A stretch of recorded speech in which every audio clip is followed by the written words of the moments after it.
And I can't hold it much longer. Gotta let go so I can be free.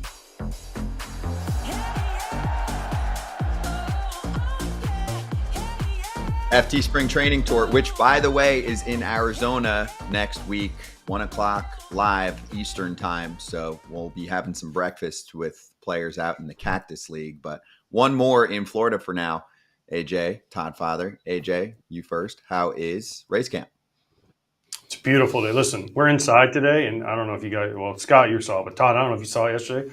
We were in the shade at Phillies camp, and it was 60-ish degrees, and the wind was blowing, and I've never been that cold. At one point, my teeth were chattering so hard that I had to get up and just stand in the sun because I was so cold. And so I am very thankful for the Rays that we were inside, even though it's a lot nicer today. But the vibe is high here at Rays camp. I must say, the vibe is high. They're excited. They don't know what's going to happen with the field, the Steinbrenner whole thing yet, but the people are excited here at Rays. No, it's cold here. It's still we had some good days, but now it's starting to get a little nippy back up in Northeast in the 40s. It feels like 30s. So anytime we're inside, it's a good thing, Scotty. Yeah. And yeah, we'll definitely ask basically everyone about what it's going to be like to be playing in the Yankees spring training home. At least they got the Yankees spring training home. The Yanks do it right, okay? They know how to treat their ball players well. They don't really cut costs on things to make sure that it is very luxurious in that camp. So the Rays might be like, oh, hey, do we have to go back to the old When we were there last week, listen, we were there. It was last week when we were there? Yeah, last week. Last Wednesday, I think we were there. And one of the big things is the MLB said they have to cover up the Yankees logos everywhere. Those logos are literally like in the toilet. I don't know how they're going to cover some of these up. I mean, everywhere you look, there is like a Yankees NY. So, I mean, they have, and from what I've been told, the Rays have 72 hours from the Yankees last game till there, because they open against the Rockies at Steinbrenner Field to get them all covered up. And it's going to be interesting to see how it plays out. But listen, the Rays are excited because they get a big league clubhouse in a spring training home. Also, Todd Father, I feel like that's the one thing that they'll actually say, no, you can leave that. If they've got Yankees logos in the urinals, they're like, that's cool. We'll piss on those. We're good. yeah. Leave that. We'll take a doo-doo on that sign or something. Yeah, exactly. Epic. All right. So before we get to all the conversations, let's charge the damn mound. Charging the mound. This is the good stuff right here. We're always looking for transparency. Vladdy Jr. spoke to Enrique Rojas and Ernesto Jerez, two ESPN reporters, about the details of the negotiations with the Blue Jays front office that didn't lead to a deal, a long-term extension. And he turned down those claims, refuted those claims about salary expectations that were comparable to Juan Soto's deal, which was 15 years, a little $765 million. Quote from Vladdy: "It's much less than Soto. We're talking about many fewer millions than Soto, more than 100 million less. It was the same number of years as Soto that they threw out there, but it did not reach 600 million. The last number we gave them as a counteroffer didn't reach 600. I know the business. I lowered the salary demands a bit, but I also lowered the number of years. I'm looking for 14. I would like 14, 15, even 20 if they give them to me, but doing it the right way." So we got some insight here. What do you think, AJ, was fair? Because I keep harping back to the comment that pissed me off when Marc Shapiro, team president, said they went above his value. Do you feel like that's above his value? No, because he's the biggest name on the free agent class, right? At the end of this year with his age and what he's done in his career. I think he wants the Players Association, Tony Clark was here, and you know what they tell every player? Get every dollar you can. And I think that Vlad was fair with this. He spread it out over long term. He didn't go to the Soto number. I don't know that it might be a while before we see somebody hit the Soto number, unless Vlad.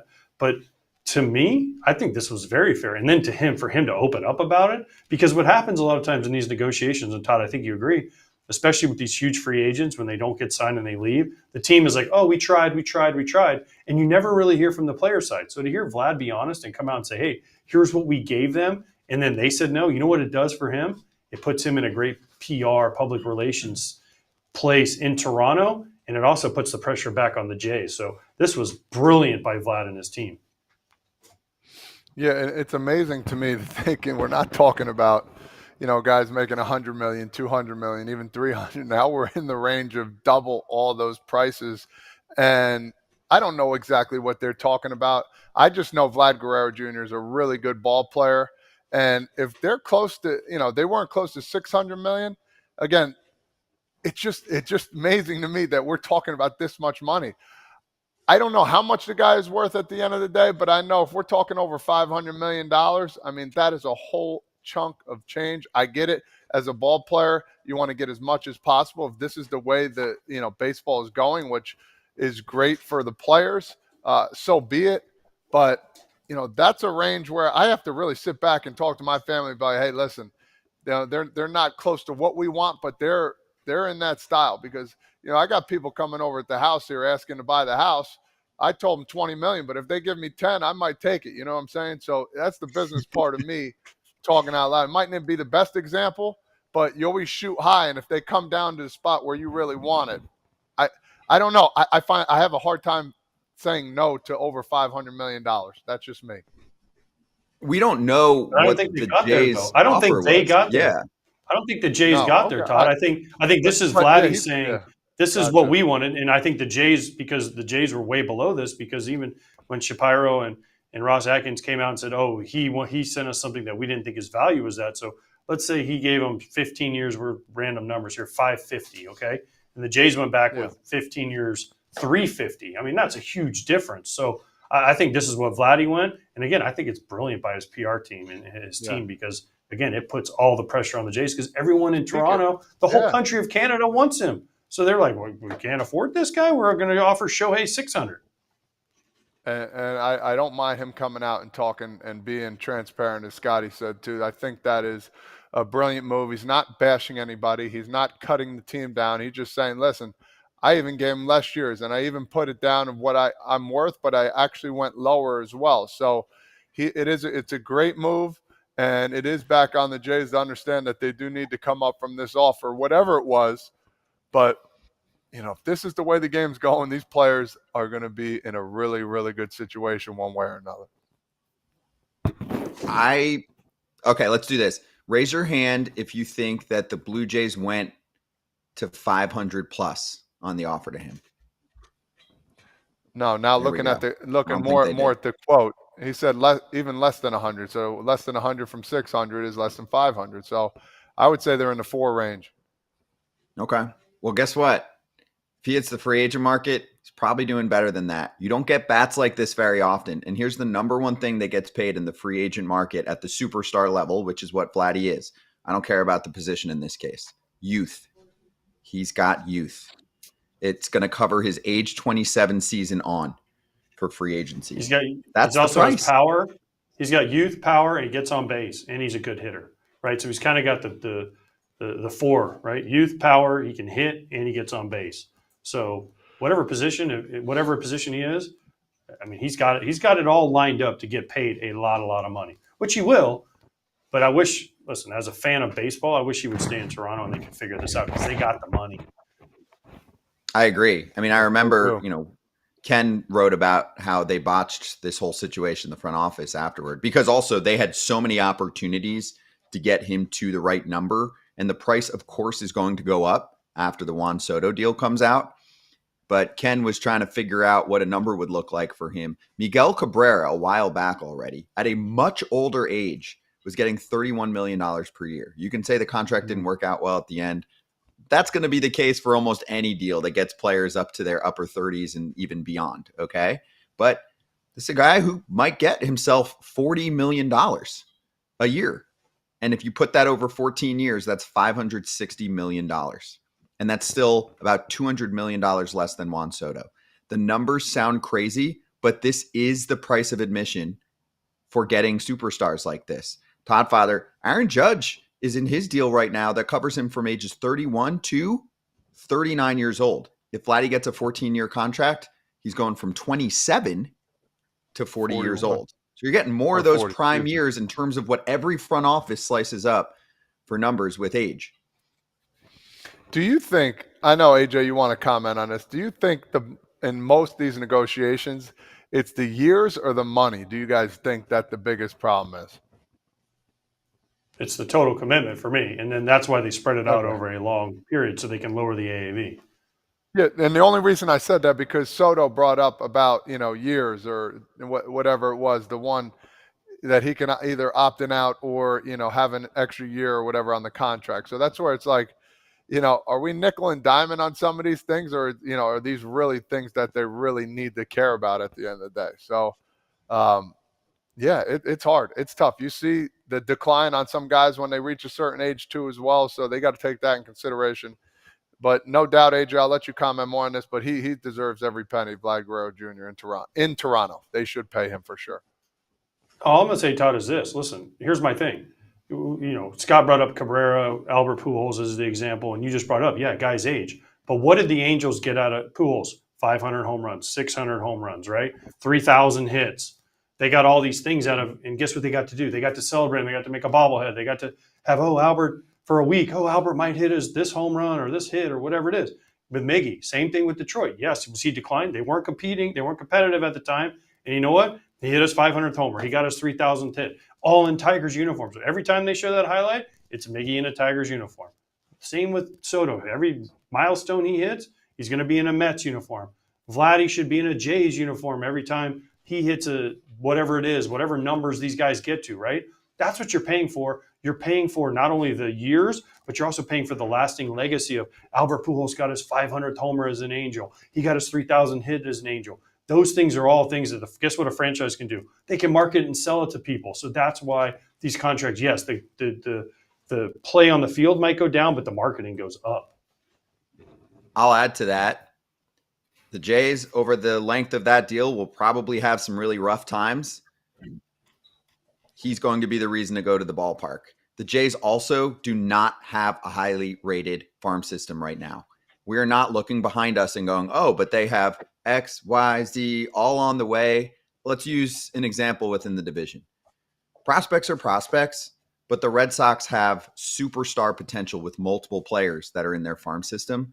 There is no one quite like that in the Blue Jays farm system. So it's not like you're looking behind you going, we're going to be fine. We're going to replenish this.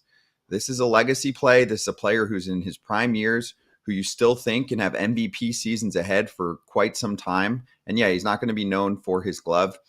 Neither is Juan Soto. So it is, in my mind, a massive, massive mistake that continues here for the Blue Jays. And I give credit to Vladdy for being transparent here too, because Todd, father, I think he's a little hurt. He's seen them go after Shohei Ohtani. He's seen them offer close to, I think, $700 million for Juan Soto. And he's like, I'm right here. What do you think about me? Yeah, in the back of your mind, I think it plays a little bit of a part. But when you're in negotiations, you throw that out the window and explain, like, listen, every agent and every player knows that each team has the money to spend if they're willing to do it. This guy is a staple of your organization. He moved to first base. He's not afraid to play corner positions. I think he's an excellent ball player. And the business part of baseball is the part I really don't like, because then all of a sudden you get this friction, and most agents do a really well job of kind of not saying exactly what the brass of each organization is really truly saying behind closed doors. But it's really hard to come to the ballpark every day knowing that, this guy is trying to crush me a little bit here and saying I'm not worth this or that. So they do need to figure this out. This also isn't a small market team, AJ. So if they get something done and they're, saying, oh, we won't go past 475, and he's like, I need 550. I know it sounds crazy, but over the length of 14 years for a franchise like this, it is just not worth it. So anyway, we'll step aside. We have a whole Zack country. Littell. We have Zack Littell coming in. By the way, they have a whole country, not just a city. They have a country. They have one team in that country. It's the Blue Jays. They have money. Rogers, Todd, you've been to Toronto. If you've never been to Canada, Rogers Center, Rogers TV, Rogers Communications, Rogers Pizza, Rogers this, Rogers that. Rogers is everywhere. If he has a big year, they're in so much trouble. I'm telling you. There are other teams that are going to pay him more for his services. So for them, playing games right now, at the very least, is going to cost them more money if he's able to test the waters. Everyone thought Soto was going to get a lot. Nobody thought 765 with potential to make it even more was going to be the final number. All right, we'll swing back with Zack Littell from the Rays. We'll talk to Brandon Lowe, Kevin Cash, hopefully Erik Neander joining us as well, and many more.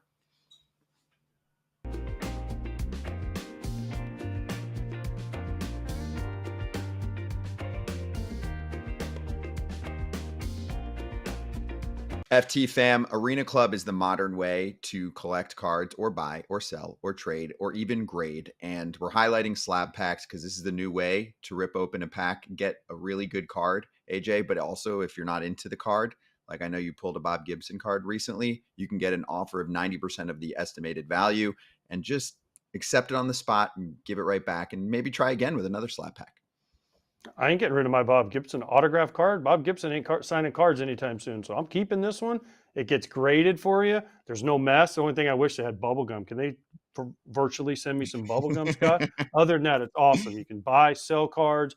They grade them instantly for you. And physically, you can also get the cards if you want them. So I'm all for this. This is one of the coolest things I've ever seen. Yeah, those cards are in your showroom in the app. And then, of course, you can get the card physically sent to you. So right now, you can get 20% off your first slab pack or card purchase by going to arenaclub.com/FOUL. That's arenaclub.com/FOUL. Code FOUL for 20% off your first purchase. FT YouTube fan, back in 2 minutes to the TV show as well. Todd Father, let's hit a couple bits on the Yankees. They seem to be the team getting hit with the injury bug the most so far in spring. I think the headliner is we've been following this all week, but we got more of the timeline last night. Luis Gil, 3+ months out of the starting rotation mix. What do you think? This hurts. Yeah, when someone gets injured, you're hoping, it's just a little bit of a soreness or, a little pain that, it's just going to your back's tight, you got, back spasm, but this is tough. He went to New York for additional testing. Man, such a great start to his, young career too, as well. He absolutely dominated last year. Watching him throw his fastball was so electric with that, matching changeup of his, and then he developed a little bit of a slider. I mean, the guy, he's a presence on the mound, and this is a big hit. This is a big hit for the Yankees, and we'll see how it goes. I mean, high-grade right lat strain. I wouldn't even know where to start with that. He's solid dude on and off the field. The injury bug is really hurting the Yankees right now. Stanton, LeMahieu, Luis Gil. I think am I missing one more, Scott? I mean, those are the big ones. Those are the big ones. Yeah. Oh. Giancarlo got more PRP injections. They're like surgery last resort, but it certainly doesn't sound great. He's not going to start off the year. LeMahieu plays in one game, tweaks the calf, and he's had trouble staying on the field. I'm with you. Thank goodness for Stroman. He's going to eat innings for you in the 5 spot. They couldn't trade him, and now they shouldn't trade him. Yep. That was I was going to finish with that too as well. So, hey, it's his time. Step on up. Let's go, big man.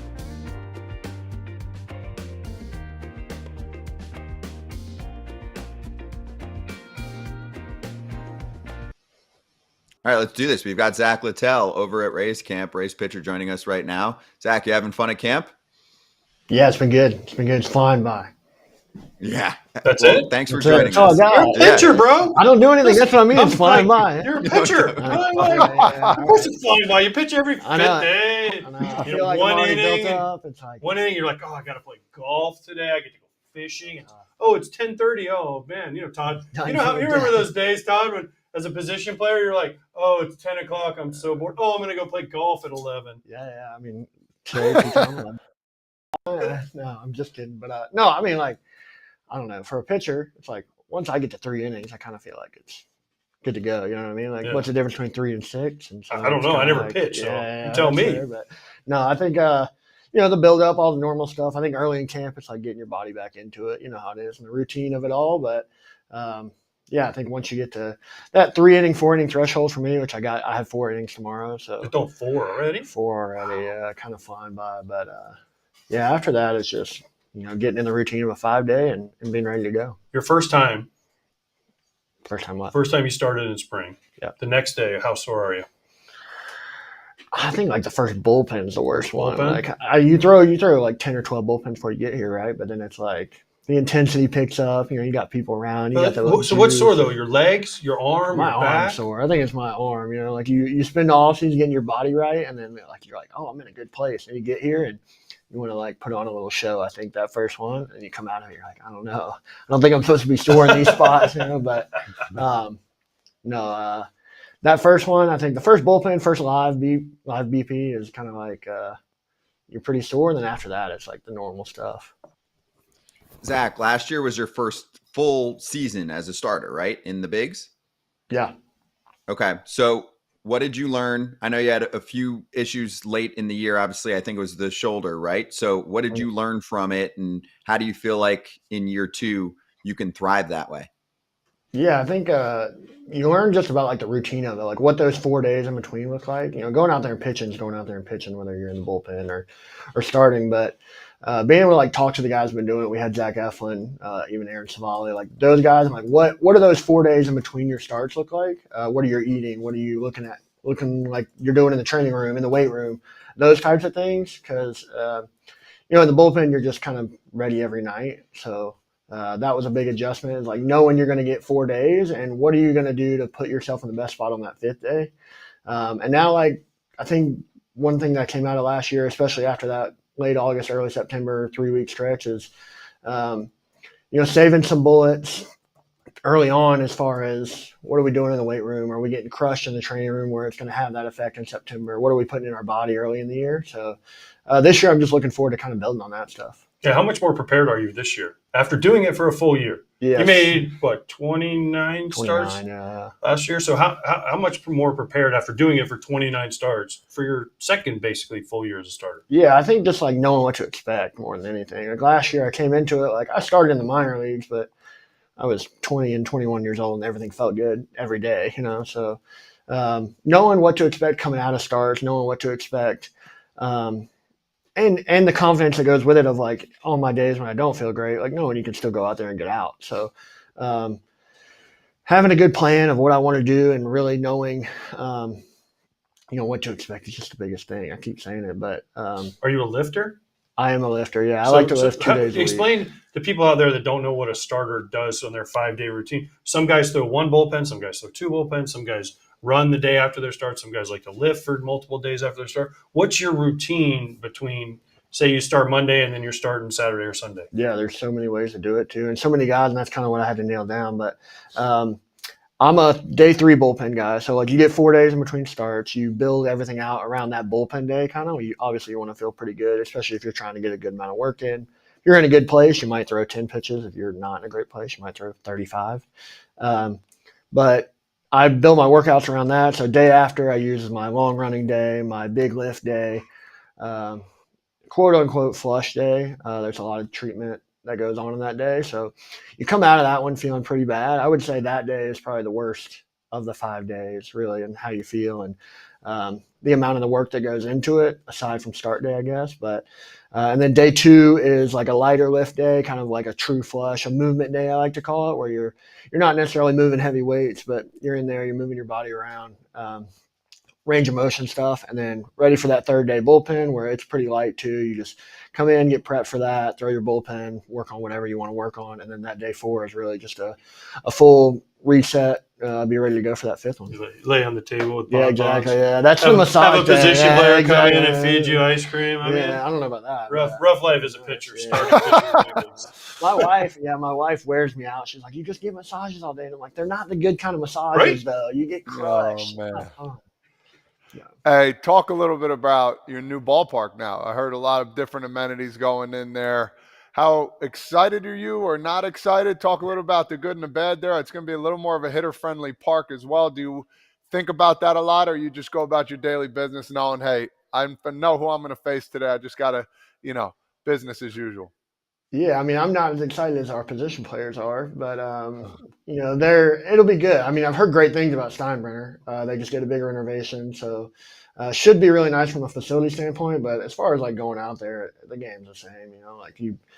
We've all played in so many stadiums at this point that it's just another stadium, and it'll be a new normal once we get to it. I'm sure there are going to be adjustments with the weather, with the rain, the heat, but 2 weeks into the season, I think it's going to feel very normal.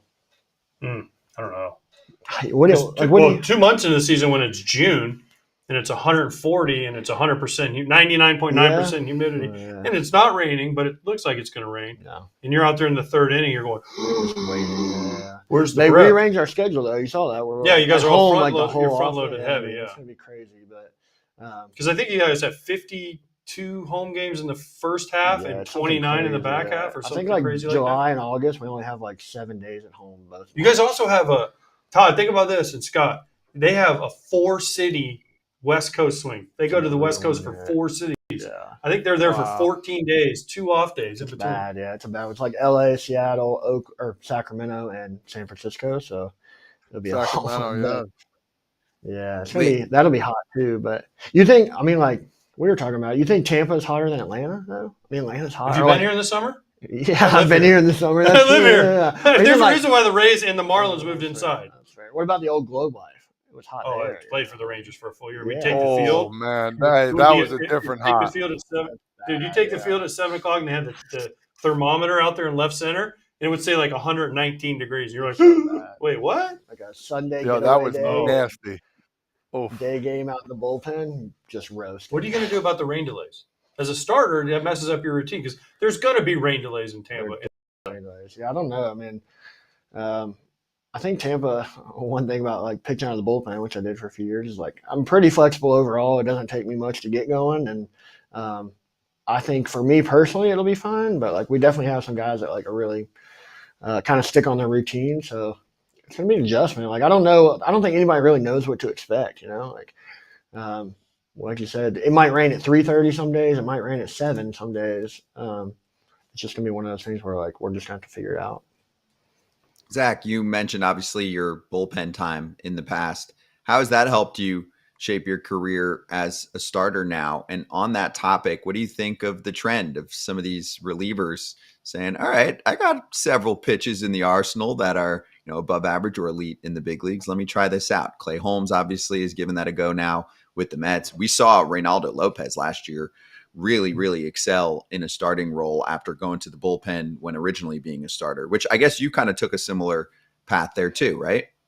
Yeah, I mean, I came up as a starter, made it to the big leagues, I guess technically as a starter, not a very good one, but yeah, I moved to the bullpen. I think, like, honestly, the bullpen was a really good thing for me, just kind of not letting me be too married to a routine. It's really important to have a routine, obviously, but knowing you can go out there and pitch if your routine isn't perfect or if you don't feel great that day, like the bullpen doesn't give you a choice. Like you show up every day and you're going to be in there whether you want to be or not, whether your body wants to be, whether you feel like you're in a good place mentally, whatever it is, you got to go get out. So, and realizing that at the big league level was hard for me specifically. So I think the bullpen was really, really good for my development. And then to get the opportunity to move back into the rotation, obviously I think there's not many pitchers that you would find in the game that don't want to start.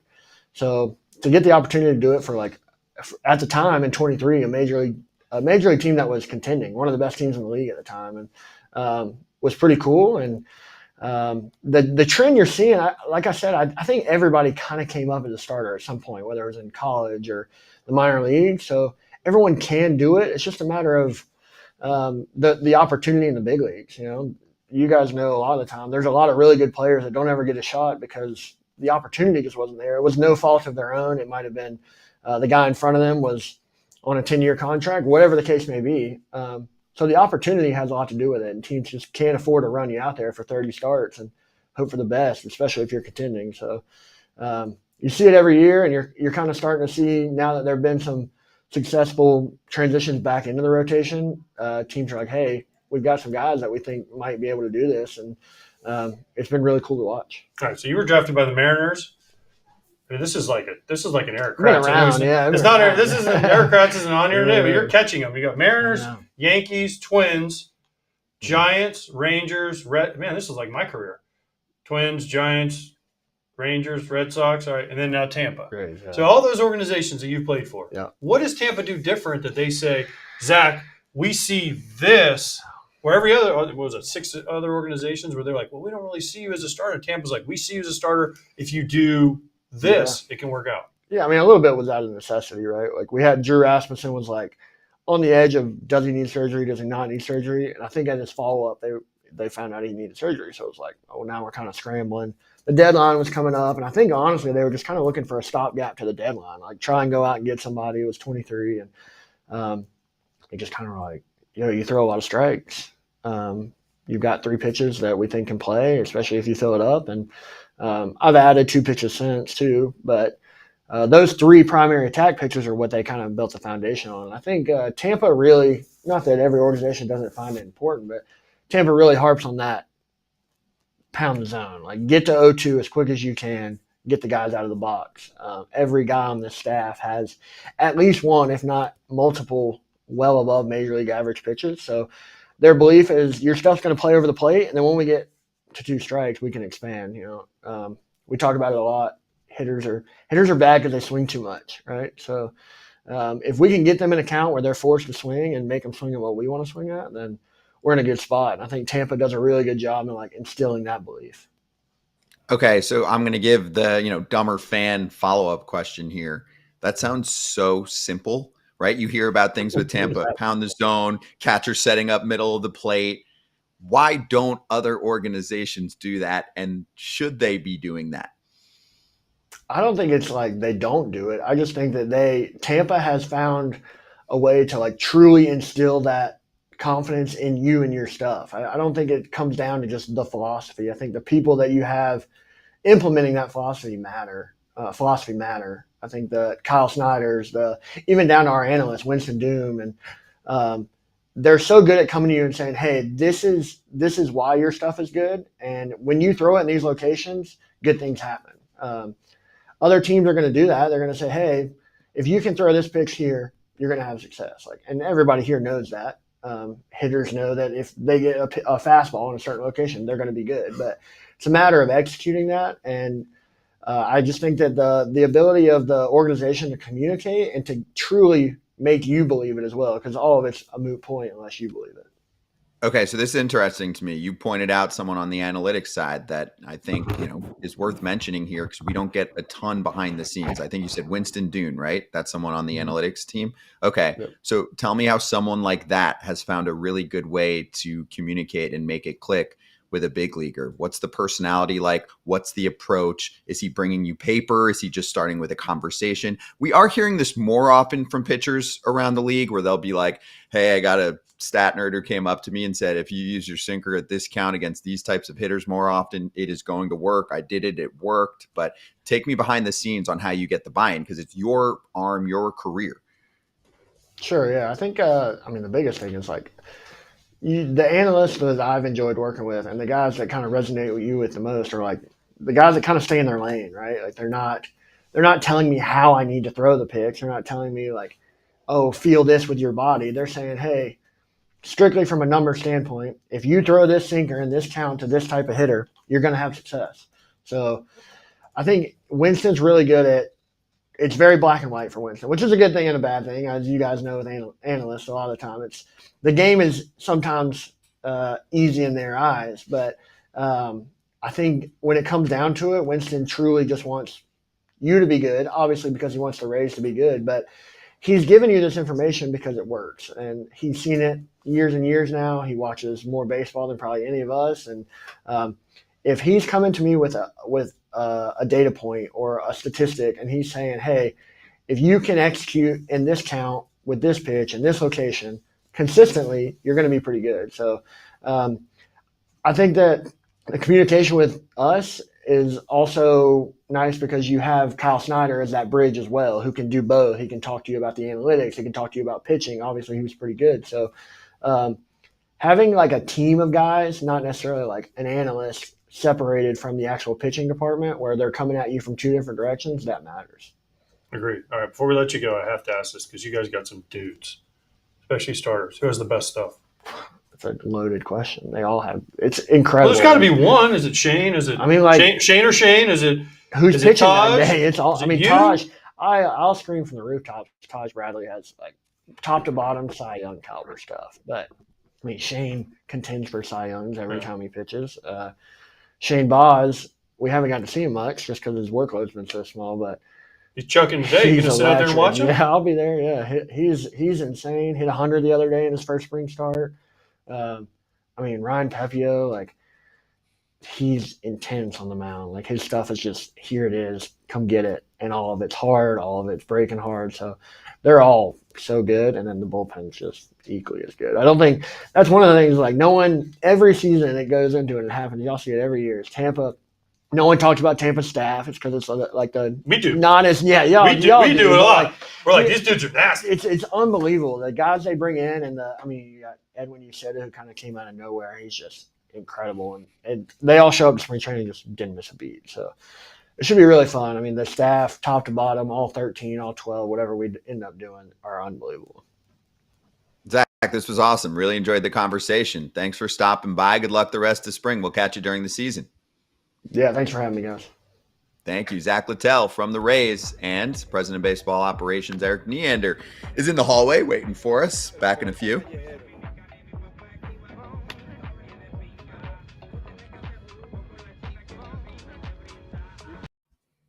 All right, let's get to some other stories here. Todd, Father, did you see this one on Tyler Naquin, who's kind of a veteran position player who fell out a little bit and couldn't find a job anymore? Trying a different job. Guardians. Why not? As a pitcher, minor league contract. He was always a guy that had a cannon arm. And it wasn't just visually. Statcast numbers, I think he was upper echelon, where you're like, okay, this dude's like 98, 99 percentile arm strength. So they're like, can we see it on a mound? I don't know if he's pitched in the past, probably in high school, whatever, but worth a shot. Get him on the bump. Get him on the bump. We see these guys all the time. They come back as knuckleball pitchers, if you want the truth. I mean, other than, I think of Rick Ankiel. There's been some others, but he's like the most notable one that I can remember coming back as a pitcher and, dominating pitcher hitter kind of deal. But, I would love to see him on the bump and see what he's got. I don't know exactly where he's going to start in the minor leagues. Usually you start on the lower tier and work your way up. But, why not? Get paid a little bit and maybe it works out. And, you find a rose in the thorn here. So, again, you do see some guys that you warm up with. You're like, dude, I would love to see you on the bump. Or a guy that comes in the ninth down 15 runs and you're like, wow, he just hit 92. Like, what is going on here? So, let's check him out. Charlie Culberson tried it. Didn't quite work for him to make it. And it was a pretty quick attempt and a shift there. One name that isn't necessarily super well known, but he is still throwing. I think he's in camp with the Mets right now, but Anthony Gose, he hasn't pitched a ton. Oh, yeah. But this was a position player who ended up getting some time in the bigs. 6 appearances in 21, a little more in 2022. Let's see, 22 appearances in 2022. And then last year with Cleveland made a few appearances in the big. So Todd, Father, you know how hard it is to make it just in one facet of the game, to actually then have the game tell you you're kind of done or you're not good enough on the position player side. 8 years for Naquin, and then for him to try and get back in it like this. If you can even just crack the big leagues, that's insane. Yeah, that would be insane. It would be really cool to see this. They're good stories too, man. These guys, come back and throw, and all of a sudden they're, two-way players. You can always say you did both, but it's so hard to do. The pitching's got to be so super, super good, and these guys are throwing 95 plus with some stank, meaning balls going which way, left and right. So good luck to him, Scotty. Yeah, agreed.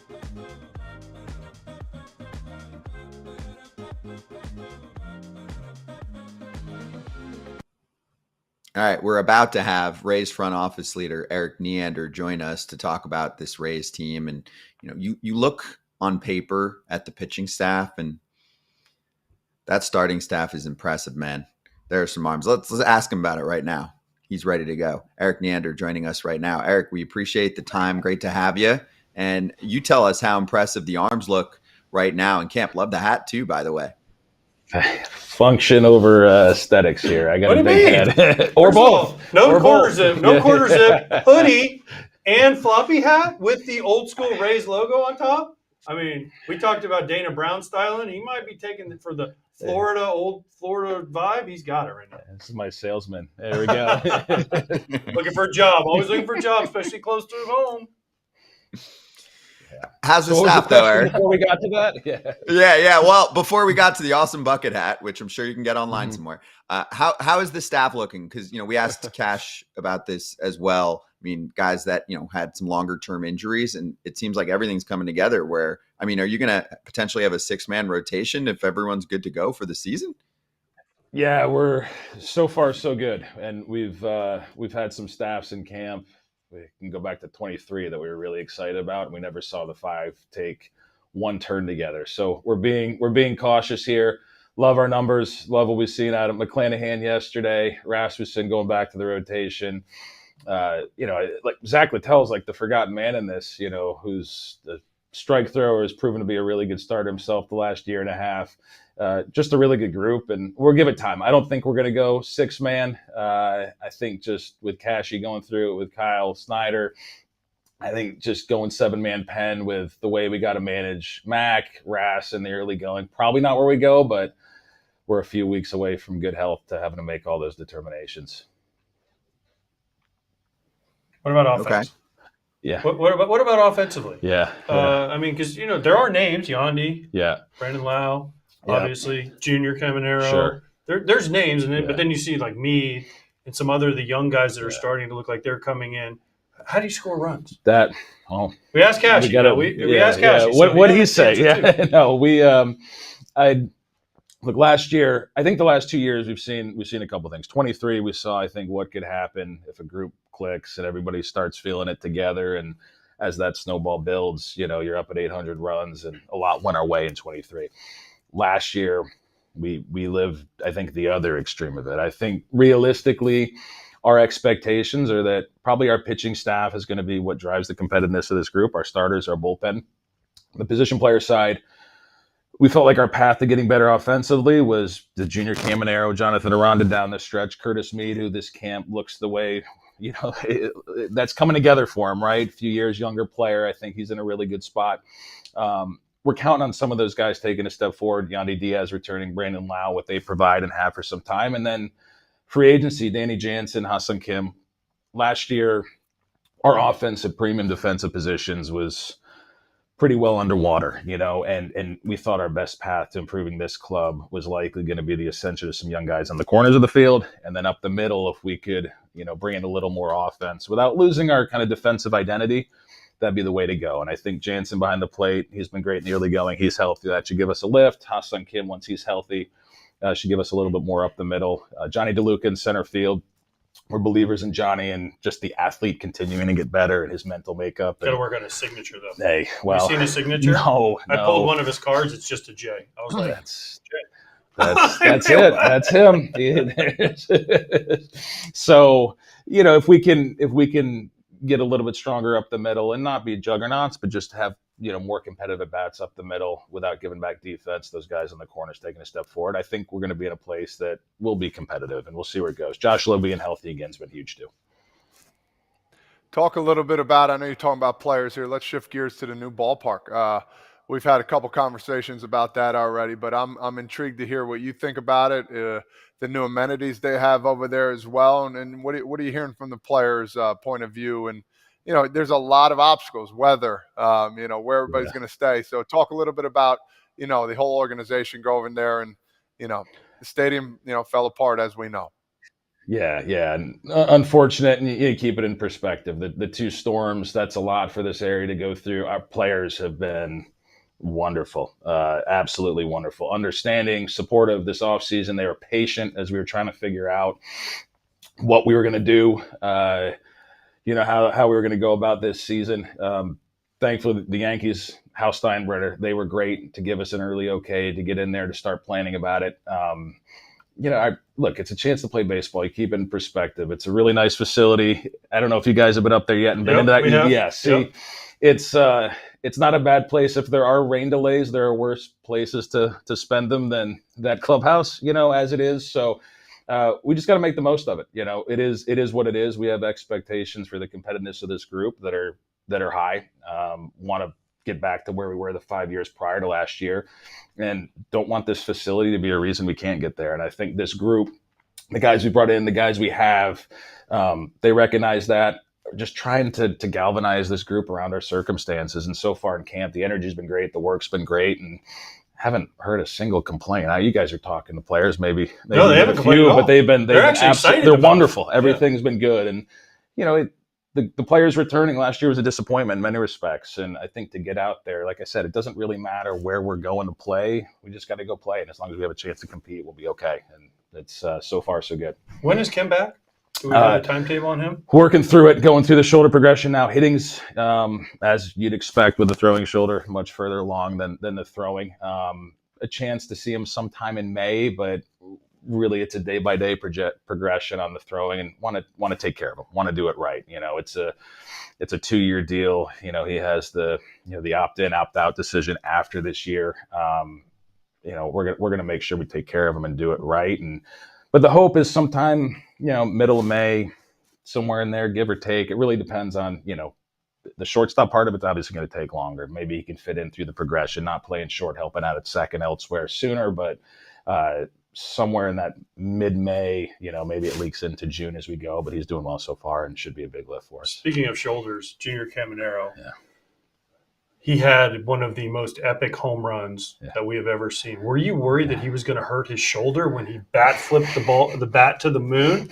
I mean, that was have you ever seen a crazier? I mean, he high-fived the concession stand workers. He stopped and made barbecue at second base, and then he touched on. When he hit it, I watched the clip no less than 5 times trying to figure out where the ball landed, and I kept playing it back from the time the ball hit and came down back to the pitch. That over and over. And I realized the clip was like 2 minutes long. And then I watched the rest of it. You watched the home run try. Yeah, 1 minute and 6 seconds, the bat lands, at 2 minutes and 18 seconds, he's crossing home plate. It was something. But Junior, it was important for us to get him up last year to make sure, and not just for a little bit, but have enough time to take feedback into the offseason about what the big leagues are about. He's 21. He has all the expectations in the world on him.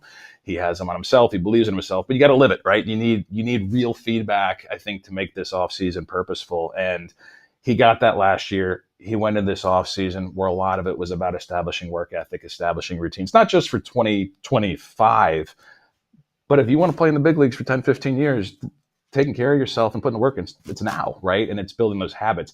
He did a great job of that. Albert Pujols puts a little pressure on you to play winter ball. It's hard to say no to that. Great mentor that Albert was to him. For him to get that positive feedback to the work he put in just that winter was probably the best thing that could have happened for him. From building those relationships with Albert, to having that moment to see the work he put in pay off that quickly. We've seen in camp, there's a lot of days where he's the first one here. He's getting in the weight room early, doing all the things that when you have someone that talented, you want to see that work ethic behind the scenes match. We've seen that maturity, and you want to temper expectations for him, but he's a good one at the same time. And we had him on right after his home run. He wanted to know why you guys wouldn't let him play in the Caribbean World Series. He's like, I could have done it again. He's not wrong. He's not wrong.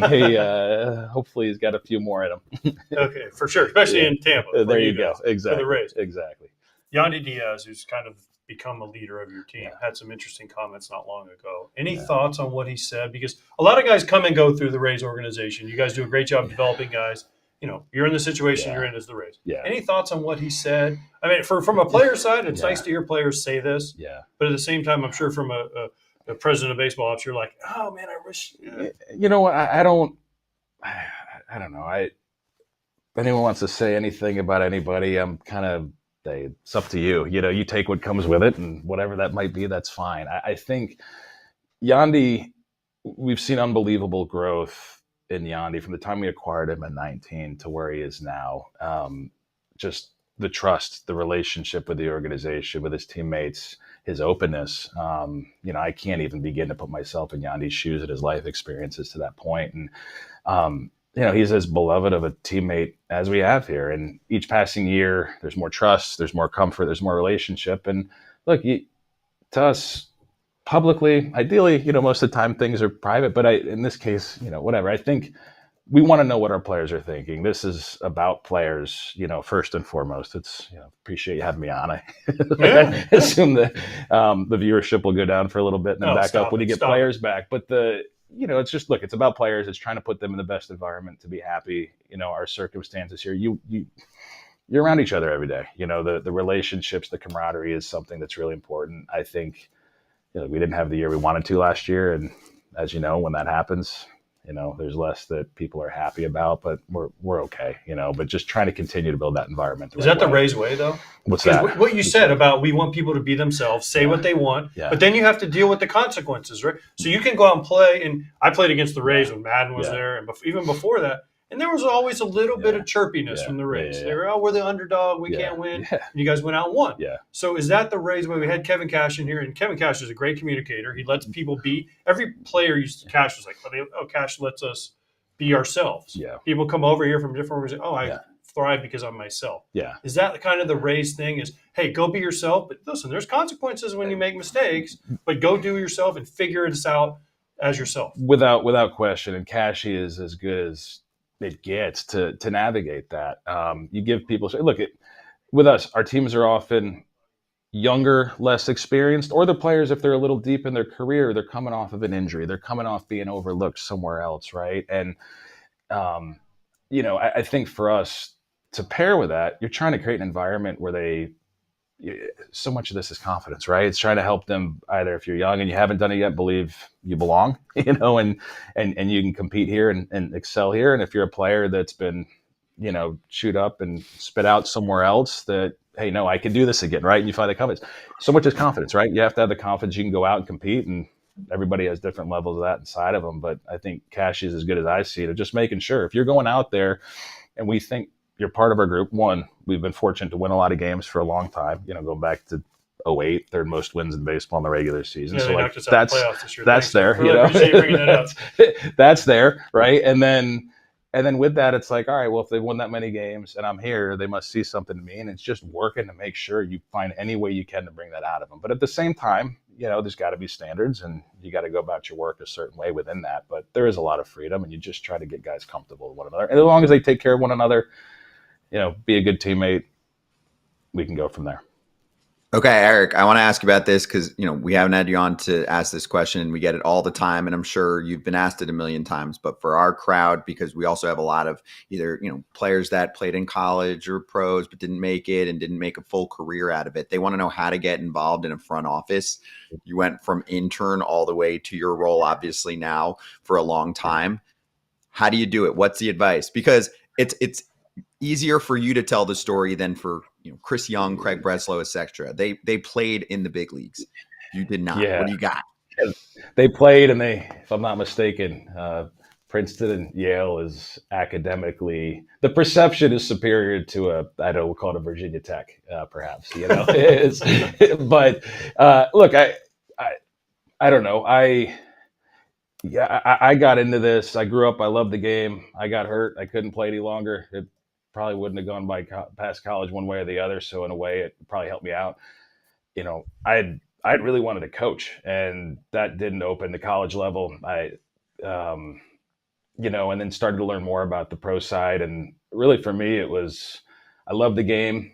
As I learned more about the major league side, front office, that line of work and what was behind it, the subject matter and kind of the intellectual stimulation got me excited about the possibility of it. And then I chased it, when I was in my early 20s. I didn't have anything on my resume that stood out. I just knocked on enough doors, and after a few failed attempts, the Rays finally brought me in. And Andrew Friedman, I think 5 months after I was on the job at an intern, he talked to me, and thankfully a few months after that, he hired me. But really, I love the game. I didn't get too caught up in how other people went about it. I just wanted to have the opportunity to make a career out of something I was really passionate about, and then worked as hard as I could to make it possible and do anything and everything with the Rays that, how can I make someone else's job easier? How can I make someone else's life easier? A player, a staff member, whatever it would be. And I think really to this day, I try to do it with that same attitude. The best advice I got, you better love the game. And it's not about a job, not about a title. You do it because you love it. It's not about the hours or the money. And, some of us are lucky enough where it turns into more than that. But I don't know. You got to be yourself. I did it my own way, and I couldn't beat Breslow. He's way smarter than I am. Chris Young, and more accomplished as a player, more accomplished academically. I had to be okay with a science and nutrition food. I can't even remember my degree at Virginia Tech without playing experience past high school, and figure out how to show people I could make their lives easier. And thankfully, I've had one organization that's seen that, and I suppose I've fooled the right people ever since. Interesting. Very, very nice. Well said. Now, my last question is this. It's kind of different too as well. I'm curious. You see a big name like Shohei Ohtani or Juan Soto out on the free agent market. Now, you're president. You're in talks with some people. You're trying to make your team as best as possible. What are the talks? Are you guys are you always in on every single player? I know the answer you might get, well, we're looking for a particular player, but even at that point, with a player of that stature, don't you, and I don't want to speak for you, but don't you have to try and put your best foot forward to get a guy like that? Yeah, it's a great, you can kind of handicap where you have a chance for overlap, right? Danny Jansen, Ha-Sung Kim were too early in the offseason. We thought, all right, these are two that if things break a certain way, if we show them some love and appreciation and we keep knocking on the door, maybe we can line up. But to your point, if it's the free agents, the trades, whatever it may be, I think the way we operate, you gotta try, right? Like it's not. I don't know. I think anytime we're transacting, anytime we're bringing in players, you have to.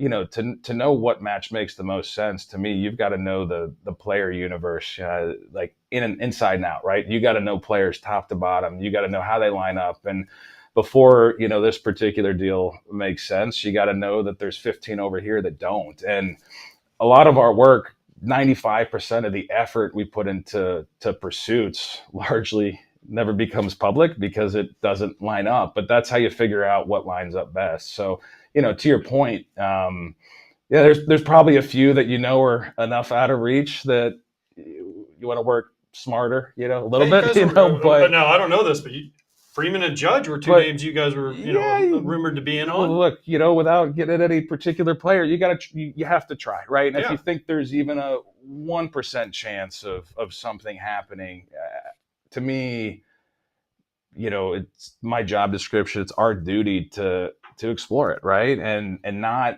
assume anything is a no, because all it takes is one yes somewhere amongst 1,000 no's, and that's how we got to do our job, right? And if our payroll, the disparities, the revenues, all that stuff, like you can't raise the white flag too early on virtually anything, and that's how we do it. And you can't be lazy about it. You just got to keep going and going and going, and over time, good things happen. So that's our approach, and I don't mind being told no 1,000 times. We can eventually get a yes in there at some point, and we'll keep going. All right, before we let you go, last one here.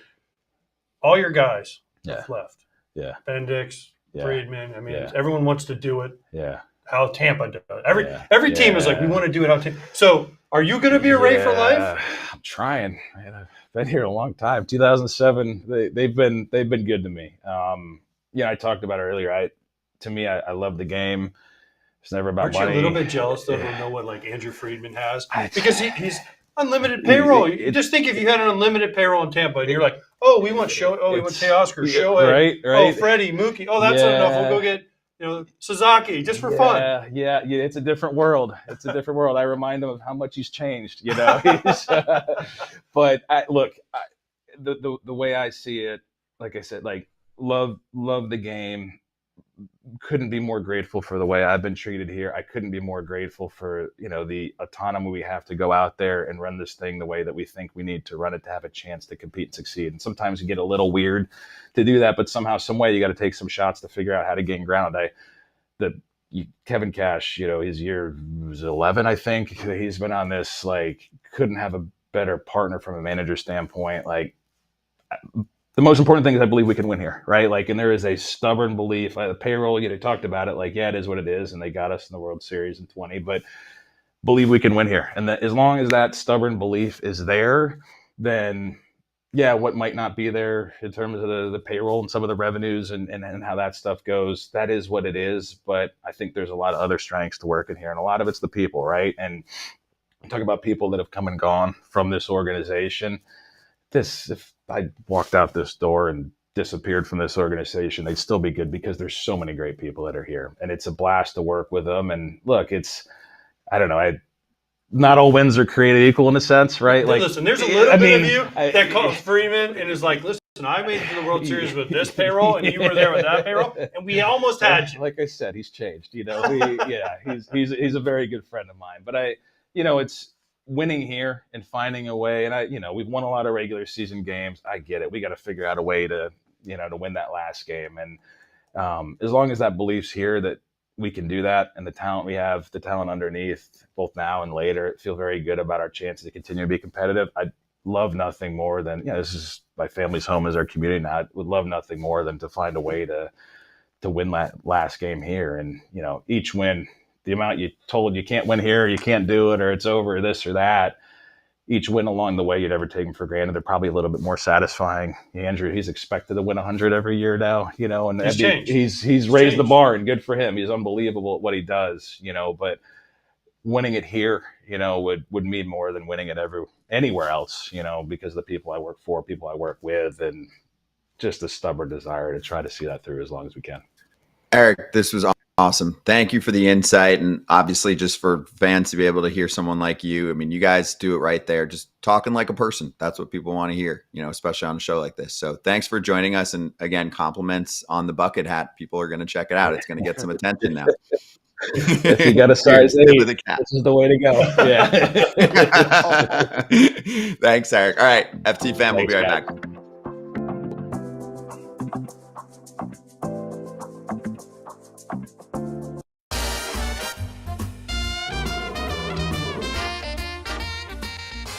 How do we back Soto, Scott? Either day-to-day or hit me with the futures.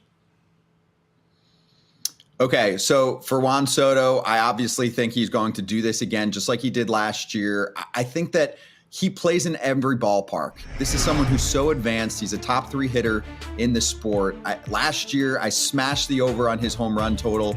I'm going to do it again, even though it's a pitcher's park in New York, Alex. I'm not going to fall for this again. There were a lot of projections. Oh, here's what StatCast says. He only hits this many homers if he goes to Yankee Stadium. It was trash. Juan Soto knows where the fences are. He can adjust his approach to hit home runs. And he can do that without sacrificing the batting average. 288 nowadays is well above average. So I'm actually going to hit that home run prop again for Juan Soto this year. I think he's got a chance to get close to that 40 number. All right, how did I do? Todd, Father, do you agree? I thought it was trash. Remember last year when they were like, oh, StatCast says this is how his power is going to play in Yankee Stadium. Yeah, he was unbelievable. I think you're spot on with this. People understand this guy, it doesn't matter what ballpark he's in. He can go left field, he can go center field, he can go right field. He's going to mash the ball. You saw it first at bat in spring training once again for another New York team going deep. He is going to be spectacular, and he's going to exceed expectations, in my opinion. And anything really, home runs especially, I think he'll do just fine. Yeah, that's why for me, BetMGM, regular season home runs, 33.5. As long as he's on the field, healthy, Todd, Father, that's an over for me, baby. Did I explain it right? Even though it sounds kind of dumb from the fan perspective. No. He knows where the fences are, and he actually is a guy who can manipulate not only the way that he hits the baseball, but the power game too, right? Yeah, and I think he knows who's pitching. He knows where to manipulate it and where he needs to hit the ball depending on, the tilt of the baseball and what arm angles and how the guy's pitching. So if a guy's throwing a 2-seamer that runs away, he's either going to try and clip him out in front if it's in, or he's going to let it travel and go to left field. So he's a very smart baseball player. He's strong. He's got a big build, and he's got the hands to do anything he really wants with that baseball bat.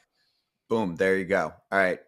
BetMGM fam, you can win a share of $50,000 in bonus bets with the Sunday Splash jackpot. Obviously, Hoops is going to take center stage for a little bit here as we're getting ready, of course, for the regular season MLB-wise. So go check that out, BetMGM app or betmgm.com to learn more information. Gambling problem or concern, call 1-800-GAMBLER. Kevin Cash, manager, Tampa Bay Rays, next up with us on FT.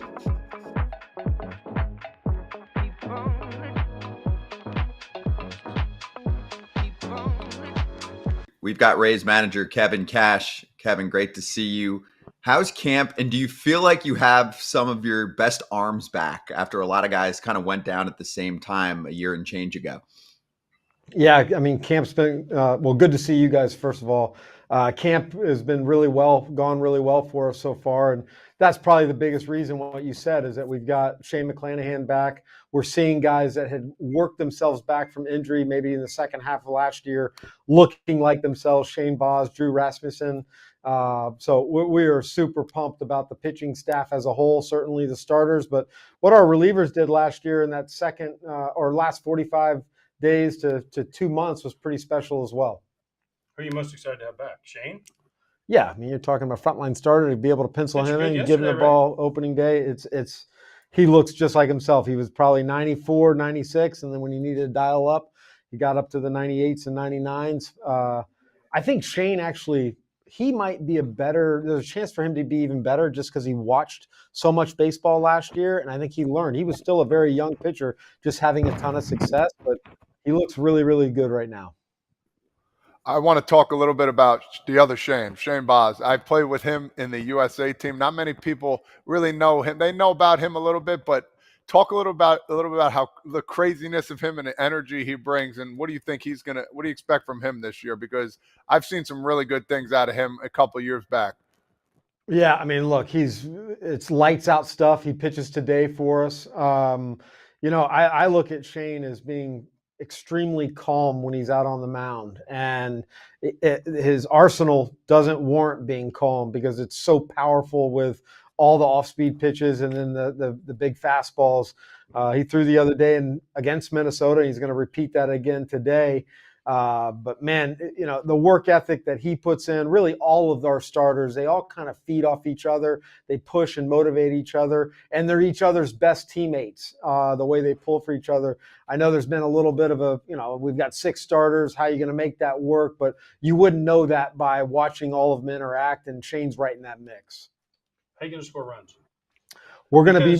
I mean, Meade's not going to go 14 for 18 in the regular season. He might. I mean, he might at some point, but he's not going to do that the whole Right. year. Caminero is a piece. Obviously, Brandon Lowe, Yandy. Yep. And then after that, you guys always seem to figure it out, doing it how, whether it's bunting, stealing, coming up with something. But what do you guys need to do to score runs? Well, collectively as a team, we got to do better with making the most of the opportunities when guys are on base. We have worked on that all spring training. We've actually put situations that were not going on in the game, telling certain hitters like, hey, you're coming up for this at bat with a runner on third, less than 2 outs, infield back. They've really taken to that. But specifically speaking, Johnny Aranda can be a huge part of this. The way he performed the last 2 months of the year after he overcame some injuries. And then Josh Lowe. We're expecting a big year from Josh. He has a track record of having success. 2 years ago, he sat at an 840 OPS, whatever it was, played great defense. I'm personally expecting a big bounce back for him to add with. We know what Yandy's capable of. We know what Bilal's going to do. Very comfortable with him. And then Cammy, sky's the limit. What he did this offseason in winter ball was pretty spectacular, and he's looked no different here in spring. Chandler Simpson has been known for his explosive speed. He's been saying that he beat Jazz Cheers and Bobby Witt and Ellie De La Cruz in a race. Talk a little bit about him. 104 bases last season in the minors. Absolutely incredible. It is incredible. And never seeing him play really other than one game that he got called up for spring training last year. You heard about him all season long. And watching him hit a ground ball where an infielder has to move one step the other way and beat it out, it's impressive. You just don't see that in the big leagues. I think he's a little bit of a throwback player where it's high contact, it's high speed. He's worked incredibly hard on his defense. And as soon as the range matches the route efficiency and the jumps and reads, he'll be elite in center field. But the bat to ball skill is what excites me most, and what it could excite our offense at some point. We strike out. The game it's a strikeout game now. And for a guy that doesn't swing and miss, and knowing that if he gets on first, you're talking a potential double or triple within a couple pitches, he can really impact an offense. Let's talk about, you have your lineup card here. His lineup card sitting here. How close were you to joining the Reds once Tito went back? Did he call you and say, Cashy, we need you to I need you to come to Goodyear with us, or No, he didn't. I'm happy for Tito. Obviously, Cincinnati's going to be immediately better. They're a talented team, and they're just gotten better by the way he goes about his business. I thought he would be back soon. I don't know if I thought it was going to be 1 year, but that just shows how he's got really nothing going on in his life that he's got to get back in the game. what have you learned? Because you coached under him and you played. You've been a manager here since 2015, right? So this is your 10th year. 10th or 11th year. Wow. What did you know now that when you first took that job, when you were young, not gray, full gray, cash? What did you wish you knew then that you know now, experience-wise? I think how important consistency is. And I saw it firsthand from Tito, like you said, as a player and coaching underneath him. You come into some of these jobs not thinking you got it figured out, but not appreciating everything that can get thrown at you. And we as managers or on staff, we owe it to the players to try to remain as consistent as possible. It's a volatile game. There's a lot of pressures that our players today deal with that they didn't have to deal with, umpteen years ago. And we got to respect that. And I think if you're able to stay consistent and keep the jokes going when times are tough and put your arm around them when times are tough, hopefully it's appreciated. Steinbrenner Field is your new home park, so you're going to have to be ready for that. Talk a little about what they're talking about the analytics-wise about this stadium. If you've heard anything, have you had conversations, and what you expect going into it? Yeah, I mean, what we think is, look, it's very similar, if not exact dimensions to Yankee Stadium. Yankee Stadium has, generally speaking, been more of a hitter-friendly ballpark. We're coming from a ballpark that's been more pitcher-friendly. What we don't know is when you put big league hitters in that ballpark for a full season with the heat, the humidity, the weather, all of those elements. But I'd like to think we're going to see more of a hitter's ballpark. I'm excited about going in there and very appreciative of the Yankees, Mr. Steinbrenner, Brian Cashman, Aaron Boone, all of those people that have worked so hard to be so accommodating. We're going to get in there and try to make the most of what I think is going to be a really great situation. We're going to have a lot of fans in the stands. What they've done to the clubhouse, I got to walk through it 2 months ago. It'll be as good as a clubhouse as they're in baseball. So we need to go get off to a good start, try to take advantage of creating some home field advantage because we're at home quite a bit to start the season. And then we go on the road kind of as we forecast the rains to start coming. When you go in Aaron Boone's office, you're going to take a picture of you sitting there and send it to him like, look. Yeah. Because then he's going to have to go to the visiting side. Right. Probably not.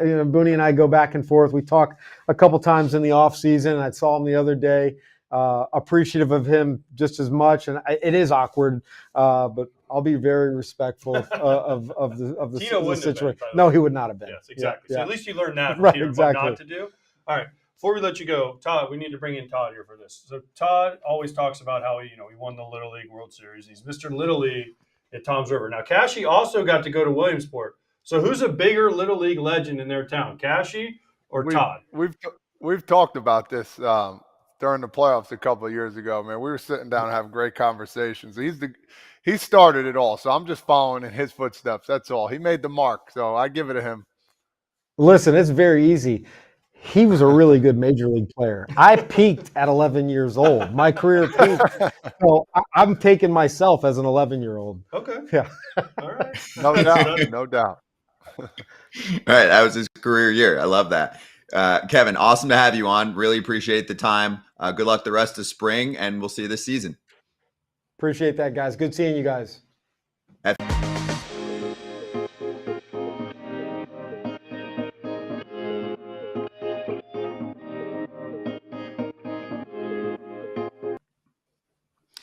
All right, FT fam, we're coming back with Pete Fairbanks in just a moment.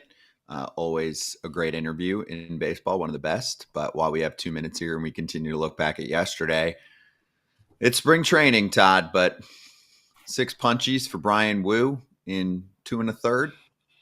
Mariners will take it. I know they got to keep this guy on the bump consistently, but when they do, he can be a 1 or 2 starter. It's crazy. That's why the Mariners are so ridiculous. And we covered this yesterday. I don't know if you saw it at all, but Justin Turner blasted the team for not putting much into the offseason for back-to-back years. But your thoughts on this, dude? Yeah, I actually saw him pitch in in New York when he faced the Yankees when he first kind of coming up. And I was impressed. His fastball was heavy. You know, it's one of those days as a baseball player, as a hitter, you're like, all right, you know, we got this new guy coming up, young buck. It's going to be a good day. And then you get in the box and you're like, man, this fastball's getting on you. His slider is filthy. And he's got this presence about him. Like, damn, I basically wasted a day, you know, 0 for 3, you know, with a walk, or, you know, 1 for 4, you know, barely got a knockoff. So you're like, man, you know, this isn't an easy day. He throws hard. His fastball is heavy. He's smooth as silk. And if healthy, he's going to be a stud. And I think he's going to be a really good pitcher, midline pitcher. And for the Mariners, it's just another notch on their belt with their pitching staff. So, again, be careful about him, but be sure he's a really, really good pitcher. And the Mariners have some of that Rays vibe with some of their starters where it's just like, dude, Brian Wu, your stuff plays in the zone. You don't need to beat around the bush, and he doesn't, right? Yeah. He's in the zone. He's attack mode. The 4-seam up was cranking, the sweeper, slider, changeup, the whole thing. He's got it all. So they just want to figure out how to consistently keep him on the mound. But anyway, coming back with Pete Fairbanks in less than a minute.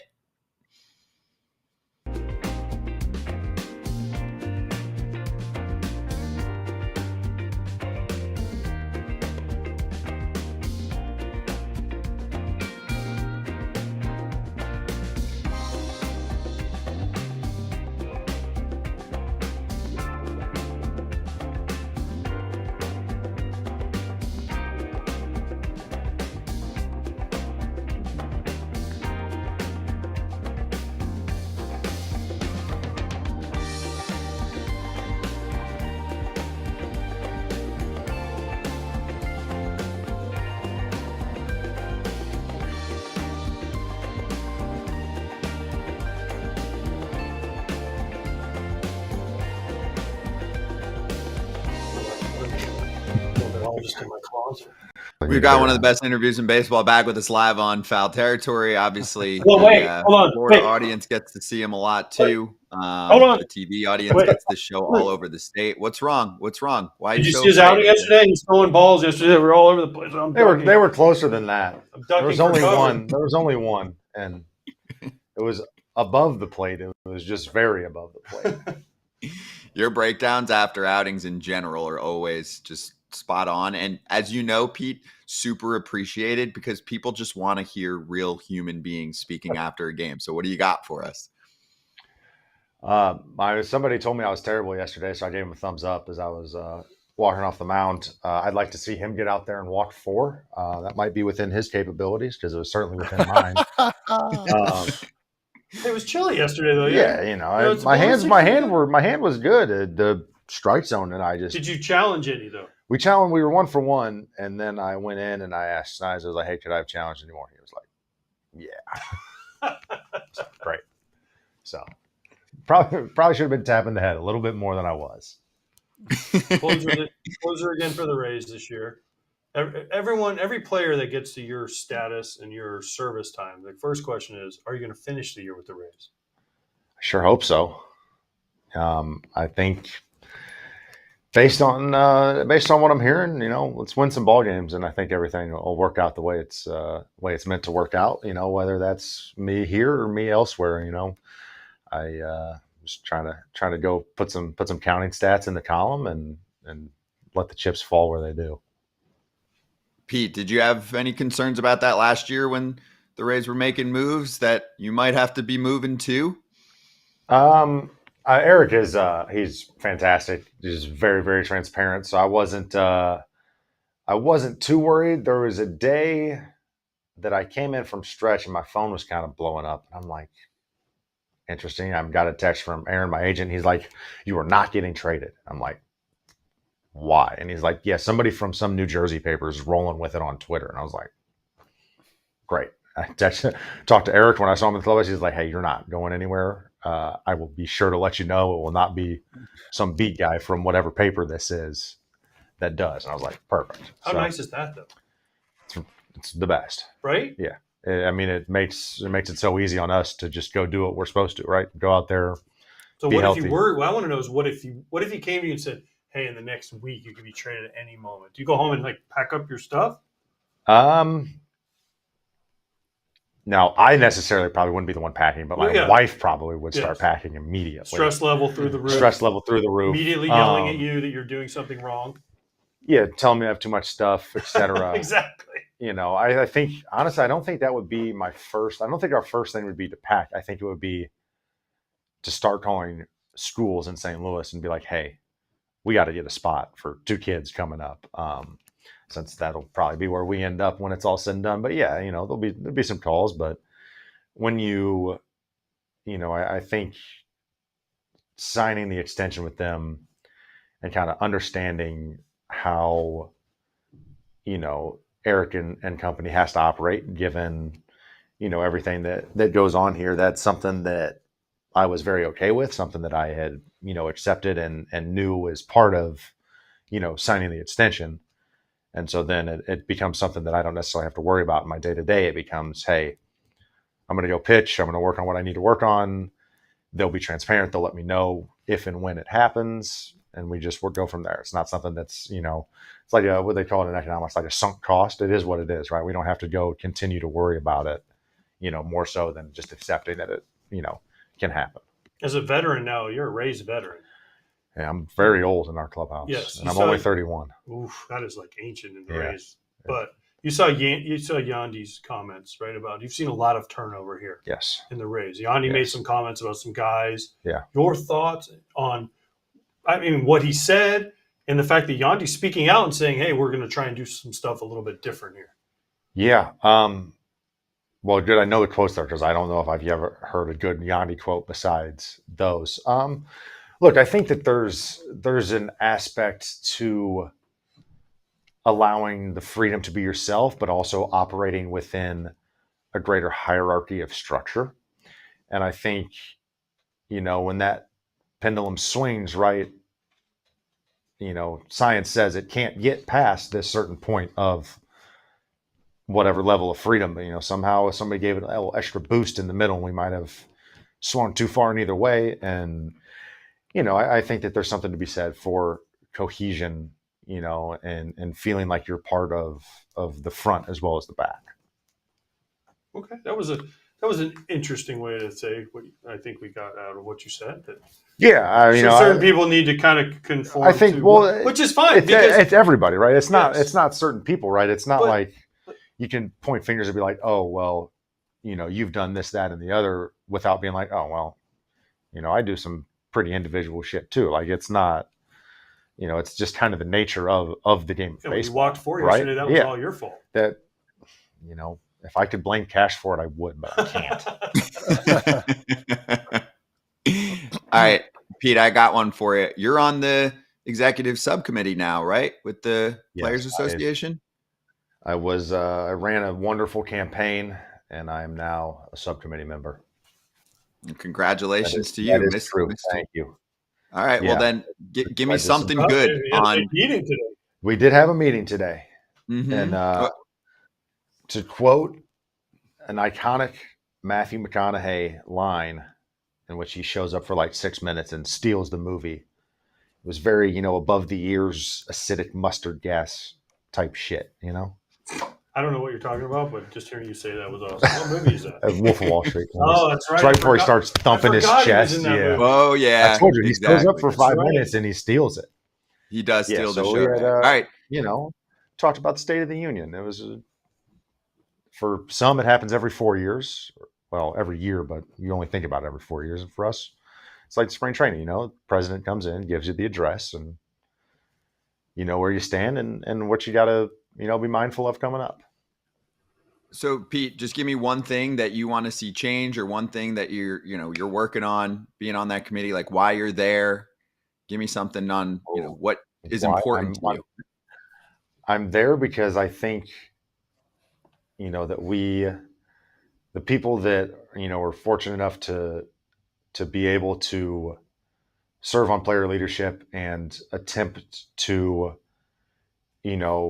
continue to better the game and move it in the right direction. I think that, is something that had kind of, been on my mind. And I think that if we can leave it in whatever way, shape, or form better than we found it, I think that that's something that, we should do. And there's been some I won't call it incendiary, but it could be incendiary. Rhetoric surrounding 26, and we just started 25. So I think that it's going to be a very interesting spot. In the coming years on both sides, and hopefully we can move the game in the direction that it needs to be moved. What is one change that you personally like, or has always been on your mind, or something that you're like, man, this would make the game better? Oh, I see you smiling already. So go ahead. I'll let you talk. Yeah. I think we should just accept a very, very lax pitch clock, much like they do in the NCAA, where it's like it's ticking in the back, but nobody ever pays attention to it. That would be if I could just, there's a pitch clock, but it's not a real pitch clock, You pitchers, I tell you what, you pitchers, listen, they get one, you're a closer, so you have to pitch more, but starters, we had Zack in here, Zack Littell, and he's like, oh man, I got to pitch every fifth day. Yeah, it's real tough. You guys are tired. Yeah, he's tired. Well, if you're playing 72 holes in between your you starts, you throw 19 pitches maybe once every third day. Well, hopefully more than that. Well, true, but sometimes you go a couple days, you don't have to pitch. Yeah, those 19, where are you at? I'm not complaining about the quality of my life. And you have to cover first? No. Well, it's an important thing to do. I'm just saying. Complain about doesn't always happen. But that's important. Think about the poor catcher when you throw it off the backstop. I got to go chase. Hey, I'm not going to diminish the hard work and effort that you guys are subjected to, especially when I'm bouncing heaters. Yeah. If you spike a heater, that's your own fault, okay? We can't help you with that one. That's your own fault. Well, all I'll say is this. We always love having you on. Just keep being you, because, baseball needs more attention, and we want to hear about the good, the bad, and the between. So thanks, Pete, always for being one of the best interviews in the game. Thanks for having me. I'll try and keep up my reputation as the year kicks off. Yeah, keep bringing it. Appreciate you. That's Pete Fairbanks with us, Rays closer. Be right back.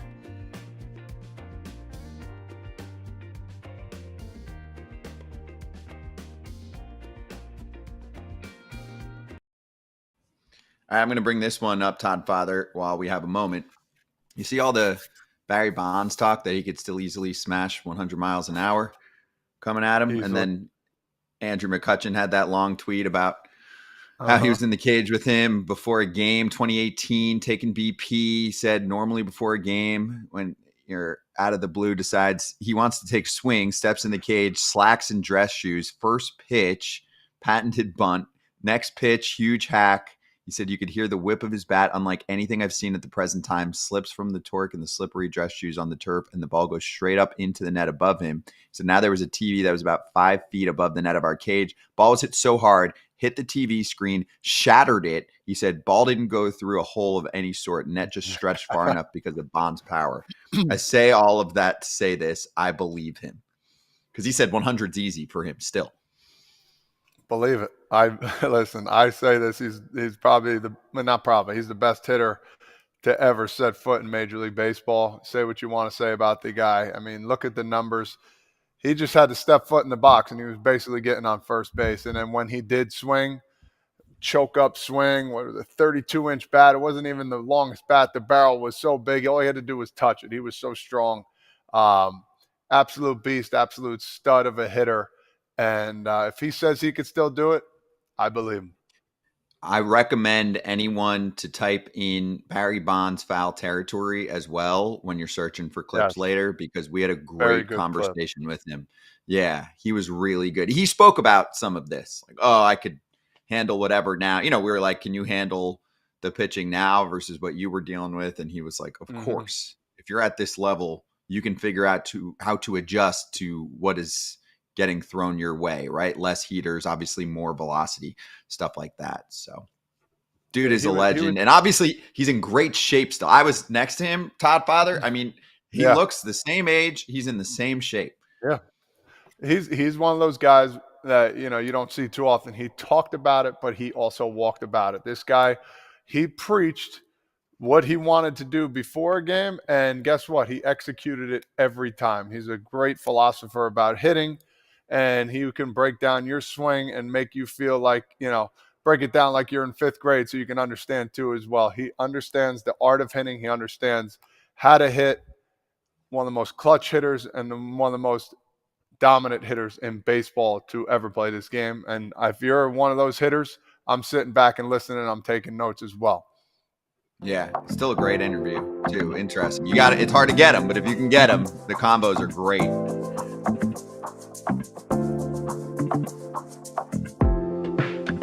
At Rays camp with Brandon Lowe. And by the way, did you know this about yourself? You are I'm going to get this straight. Only 8 players have accrued more service time with the Rays than you have. So you're like Mr. Ray. Like, it was Longo for a long time, and now it's starting to become Brandon Lowe. I don't know that I could ever take that. I feel like when you think of Tampa Bay Rays, you think of Evan Longoria. Like, that's just one of the things.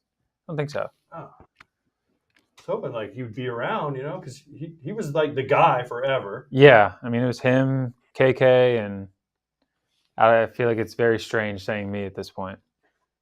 You said the other day, right, you want to be a Ray for life? I just think it would be a cool opportunity. Like, when you look at everything that's gone on, the length of the organization and stuff like that, there's never been a lifetime Ray. So to still have the opportunity to do that, I mean, I've spent my whole career here, and it would be a cool thing to have happen. Let me ask you this real quick. We're in spring training. We're a couple weeks in. What is the biggest takeaway right now with the team here? You think about the AL East, you think the Yankees, you think Baltimore, even the Red Sox now. Talk to us a little bit about Tampa and how much they're going to make a push here for this AL East.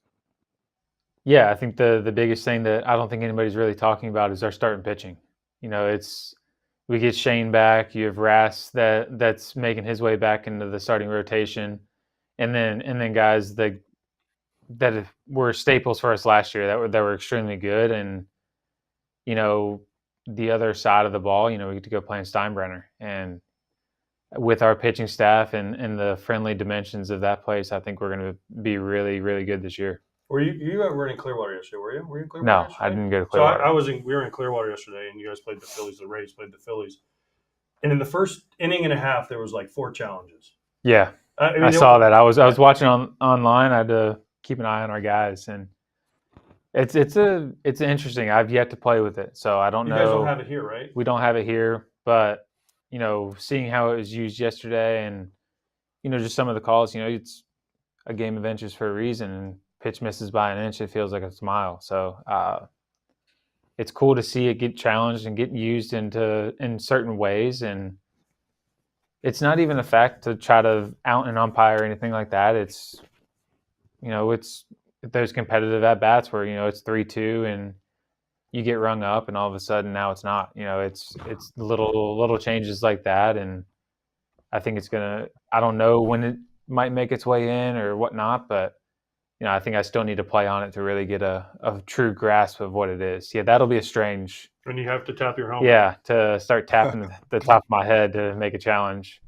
I think it was Cabby yesterday wanted to challenge. It was the first at bat of the game off Nola, and he was telling the umpire. I think he was like, "I want to challenge. Like, how do I challenge?" And they had to tell him, because we haven't gone through it. We haven't had anyone telling us, "Hey, you need to do this to challenge," because we're not really playing on it a whole lot. Let me ask you this. You brought up a good point. You said I had to check in on my guys. I think that's pretty critical for, a guy that's been there a long time, a leadership role. In spring training, you can easily go through the motions sometimes and be like, let's forget about it. We'll talk about what you did yesterday. My point being, is there a guy that you're kind of taking under your wing, or 2 guys, or, somebody, a younger guy as a leader that you're kind of like, hey, this is the Tampa Ray here way? Or is there anybody out there right now, or anybody has opened your eyes like, man, this is going to be a dude that's going to help us along the way as we go forward? I think it's honestly just everyone as a whole. It's more just trying to introduce that Tampa Bay Ray way to new guys that are coming in. And they're not new guys in baseball. It's Jano, it's Eloy. Talking with Kim a little bit, trying to get him adjusted to, what things are like here. And then for young guys, I mean, you look at the Carson Williams kid that, you heard nothing but great things about, and I'm excited to see what he can do. I love seeing what Curtis is doing this spring, really getting back to what he was known for and getting back to being comfortable, letting the bat kind of go. And I've been really impressed with what I've seen for him this spring, and I'm pretty excited to see what he can do. Curtis is like, what, 14 for 18 or Yeah, something crazy? I think I got out 4 times last game, and that was his whole spring. So He's on fire, by the way. he's swinging the bat well, and I just want him to bottle that up. If he Save get some. out You gotta 4 save times, some.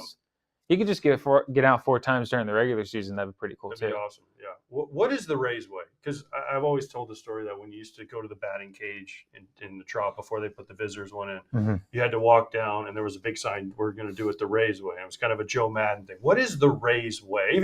Even today on my Instagram story, I'm like, "We're here in Port Charlotte. We're doing it the Rays way." What is the Rays way? I think it's just being a good teammate, being there, and being that next guy up mentality type of thing.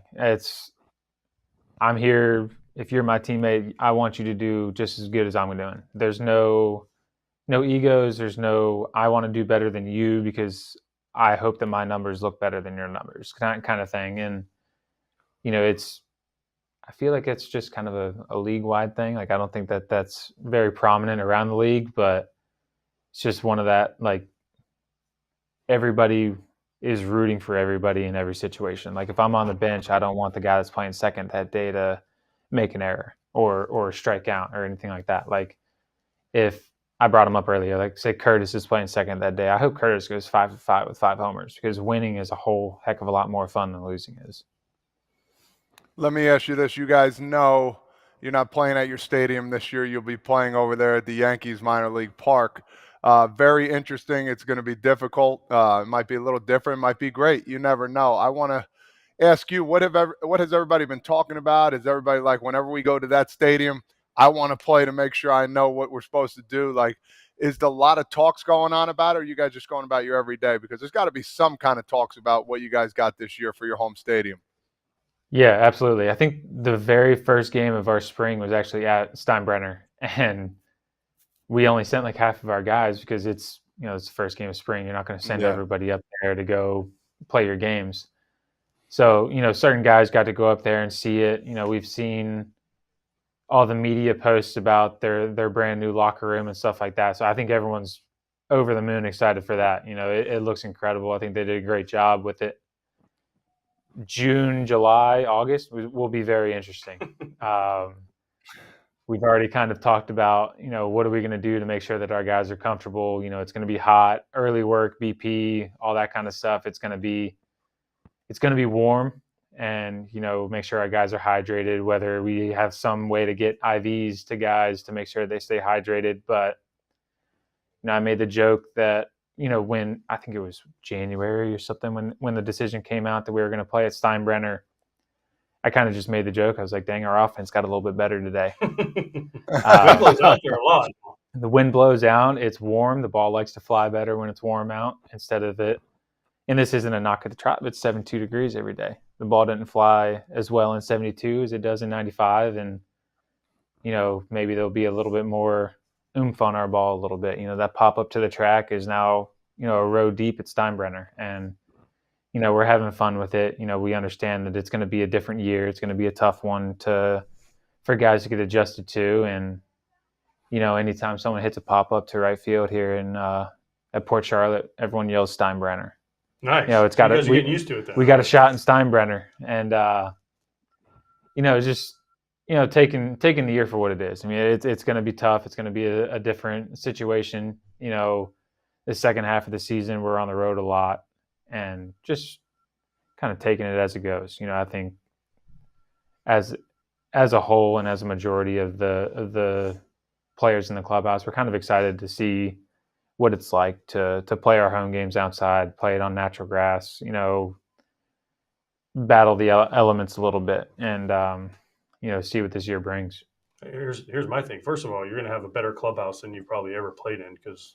That's what I've heard. Yeah, I mean, no offense to what you have at the Trop, but this one is a complete different. I mean, they have a party deck, and they have like this whole outside patio, and they have pools, and they have all these things that you guys are like, wait, this is now we're Yankees now. But what I want to know is, and I was talking to Westy and and the equipment guys in there about how are they going to, will it bother you that there's a giant NY and it's going to be your home locker room? They're going to cover it up. They're going to try and cover all Yankee stuff. But everywhere you look there's a NY somewhere. How is it going to bother you when you look up on the outfield wall and you're playing at home and there's a giant Yankee symbol? It doesn't matter, does it? So it's going to be interesting to see what they do with it. We've been told that I think there's like a 3-day gap between our last spring game to opening day, and they said they're going to get in there and they're going to try to do whatever they can to cover up logos and branding and stuff like that to a certain degree, which Erik and the Rays have discussed with the Yankees, and we'll see what it looks like when we get there. But I mean, even in the hot tub, right? They have like the little NY in like the seats. Are they going to? What are they going to put little stickers in there? Are they going to put like a the little Rays pool sticker? things? I don't know. It'll be interesting, but it's the other thing that we understand what this is going to look like this year, and if we have to play a game with a couple Yankees logos looking at us, I think we're going to be all right. Has Cash ever brought anything up yet? Talking about the new stadium, about what to expect, anything like that? Have you guys had meetings about it, or it's just let's get better before we start playing? With Steinbrenner, yeah, like meetings to that, no. It's yeah.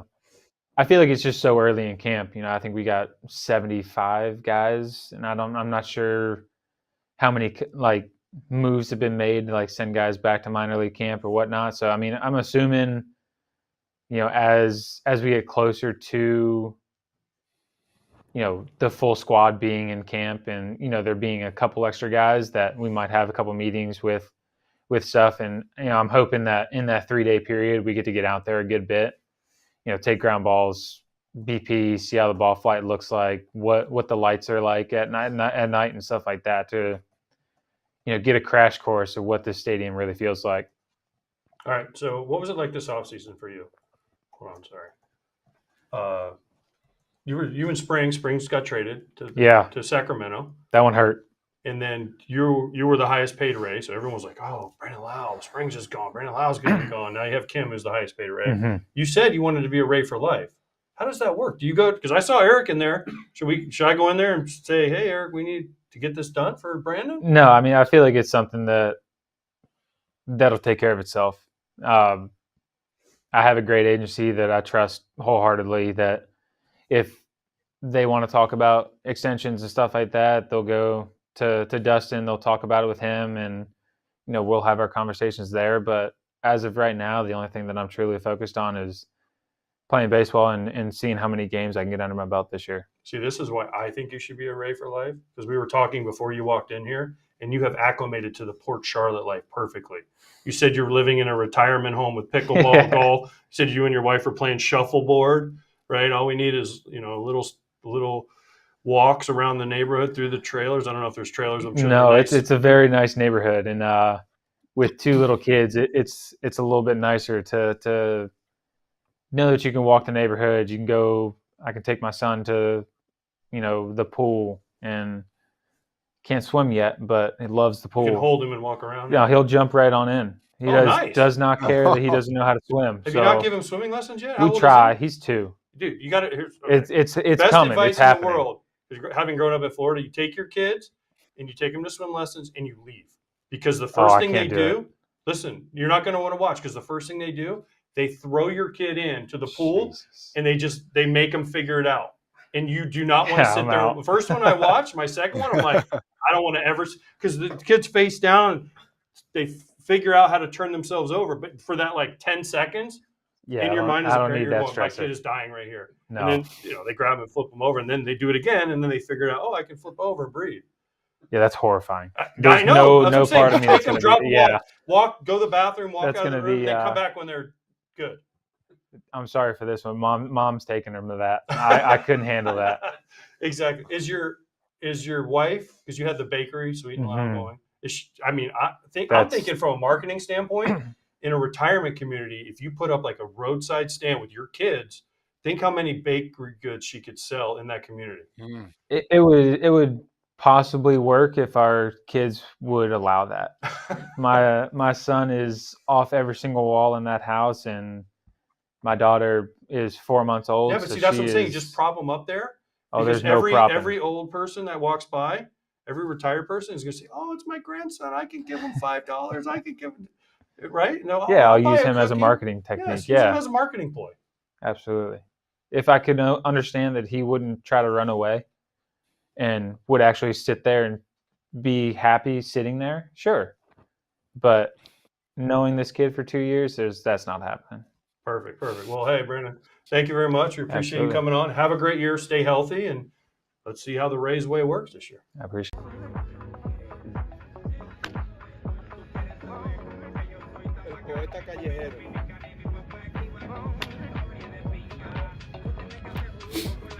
You come to dinner Tuesday, AJ. It's All right, we'll spend a few minutes here. Hey, we're on an actual show, so I don't know who's talking in the background. Hey, I want AJ. some ribs. Yeah, what are you talking about back there? Hey, AJ, tell the crew we're on an actual show right now, please. Thank you. All right. Coming back here for 2 minutes to talk about two things really tied together is money for managers, Todd Father. So we actually didn't get to this, but I saw the money come out in the last 24 to 48 hours. Aaron Boone got his extension. So he's got 3 years, Yep. $15 million left. He's getting $4.5 this year, $5 and then $5.5 million. That's certainly nice money. But Craig Counsell signed a $40 million contract over 5 years. So he's getting $8 million. So he's almost double that salary of Boone. And then there are extension rumors for Doc Roberts that are circulating and sounding like he is going to be the highest paid manager, which makes sense. You can all say the Dodgers have it all on paper, but Doc has had a consistent winner for a long time.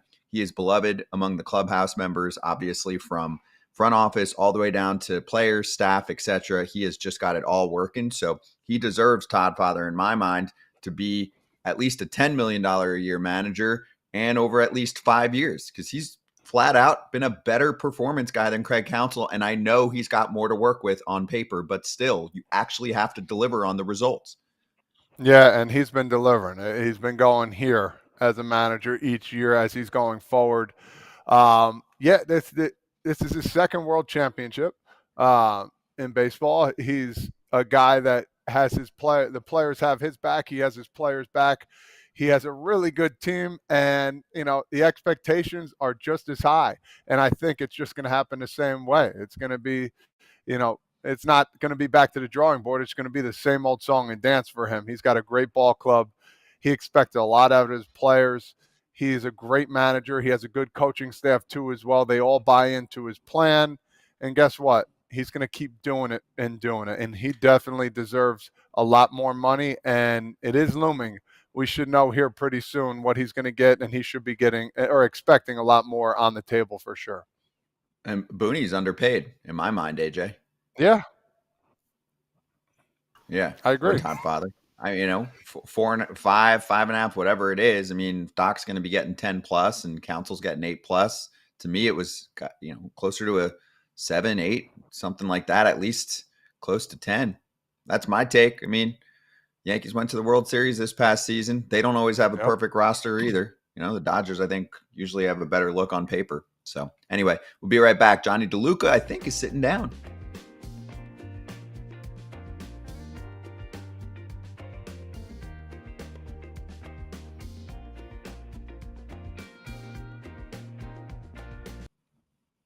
All right, here we are. We're back right now, figuring out the situation here with Jonny. Oh, let's do this real quick. Let's show you next week. I promised everyone we would show you next week's schedule in Arizona. We're going to be out there. Shows are going to start 1 o'clock Eastern time.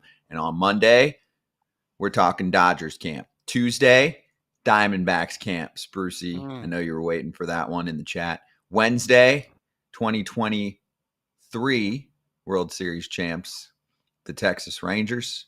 White Sox camp with AJ. That's going to be good theater on Thursday. And then Friday, we're talking to the Oakland A's, who are not the Oakland A's anymore, and I can't get that out of my head. The Sacramento A's on Friday. And then let's also show you what we're really excited about on Monday for Dodgers territory, which is a sit-down interview with Dave Roberts, 8 o'clock East Coast, 5 o'clock Pacific. He's going to sit down. He's going to look through some of the decisions that he made that led to a World Series title in 2024. FT fam, we'll be right back. Jonny DeLuca sitting down. Rays outfielder joining us next.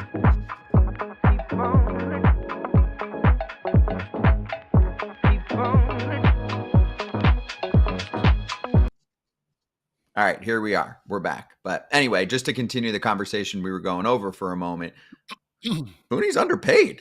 I mean, some people might, not love the job that he's done. And why is that, Todd Father? Because Yankee fans are demanding. And that's okay. They can be demanding. Most Yankee fans that are, 30 plus have witnessed a lot of winning in their lifetime. They're not getting as much consistent winning in the 21st century. They've won one World Series title in the 2000s. But I think the Yankees often had a pretty flawed roster, and Boone has still consistently made them, into a winning contender. And then that obviously culminated in a World Series appearance last year, and they weren't as good as the Dodgers. No, I think you're spot on with that too as well. The Dodgers were an incredible ball club. They came into New York and absolutely did their thing. You think about, that game, Freddie Freeman with the walk-off home run. There's been some spectacular things that World Series. And if we're just talking about managers alone, you got to put Boone on that list as one of the top guys. He's been doing it for a long time. It's in New York. It's in the boogie down where the expectations are really high. Like you said, it's very demanding. It's that what have you done for me lately attitude, and the fans, that's how it should be. And I think Boone understands that. I think the organization understands that. Cashman's been there for a very long time. I mean, people were talking about him too. Listen, this guy's been here for too long. What are we going to do with him? But he keeps bringing in players. He keeps bringing in great managers too as well. And Aaron Boone has all the right things. He's got the right fit. He can't do everything, but he'll put the best ball club he can out there. And with a couple, 2-3 guys now that are injured, it's going to be a little harder for him, but he did make it to the World Series. So this guy finally has that off his snide. They have to win a championship now. But for Aaron Boone, he deserves to be one of those top guys and be paid well too. And if he wasn't there, Brian Cashman himself said it, he would get scooped up in a second on the free agent manager market. So I also think there was some leverage on the Yankee side where Boone really wants to be there. And they knew that. And that is part of a negotiation where it's like, you can test, but it could take you to the end of the season. They could, maybe have a disappointing year and then they want to go in another direction. So you end up just figuring out, the right extension for those two sides. But I think the Dave Roberts extension is going to look very, very different. I would be surprised if it's not like 5 years, 50 mil plus. Be right back with Jonny DeLuca.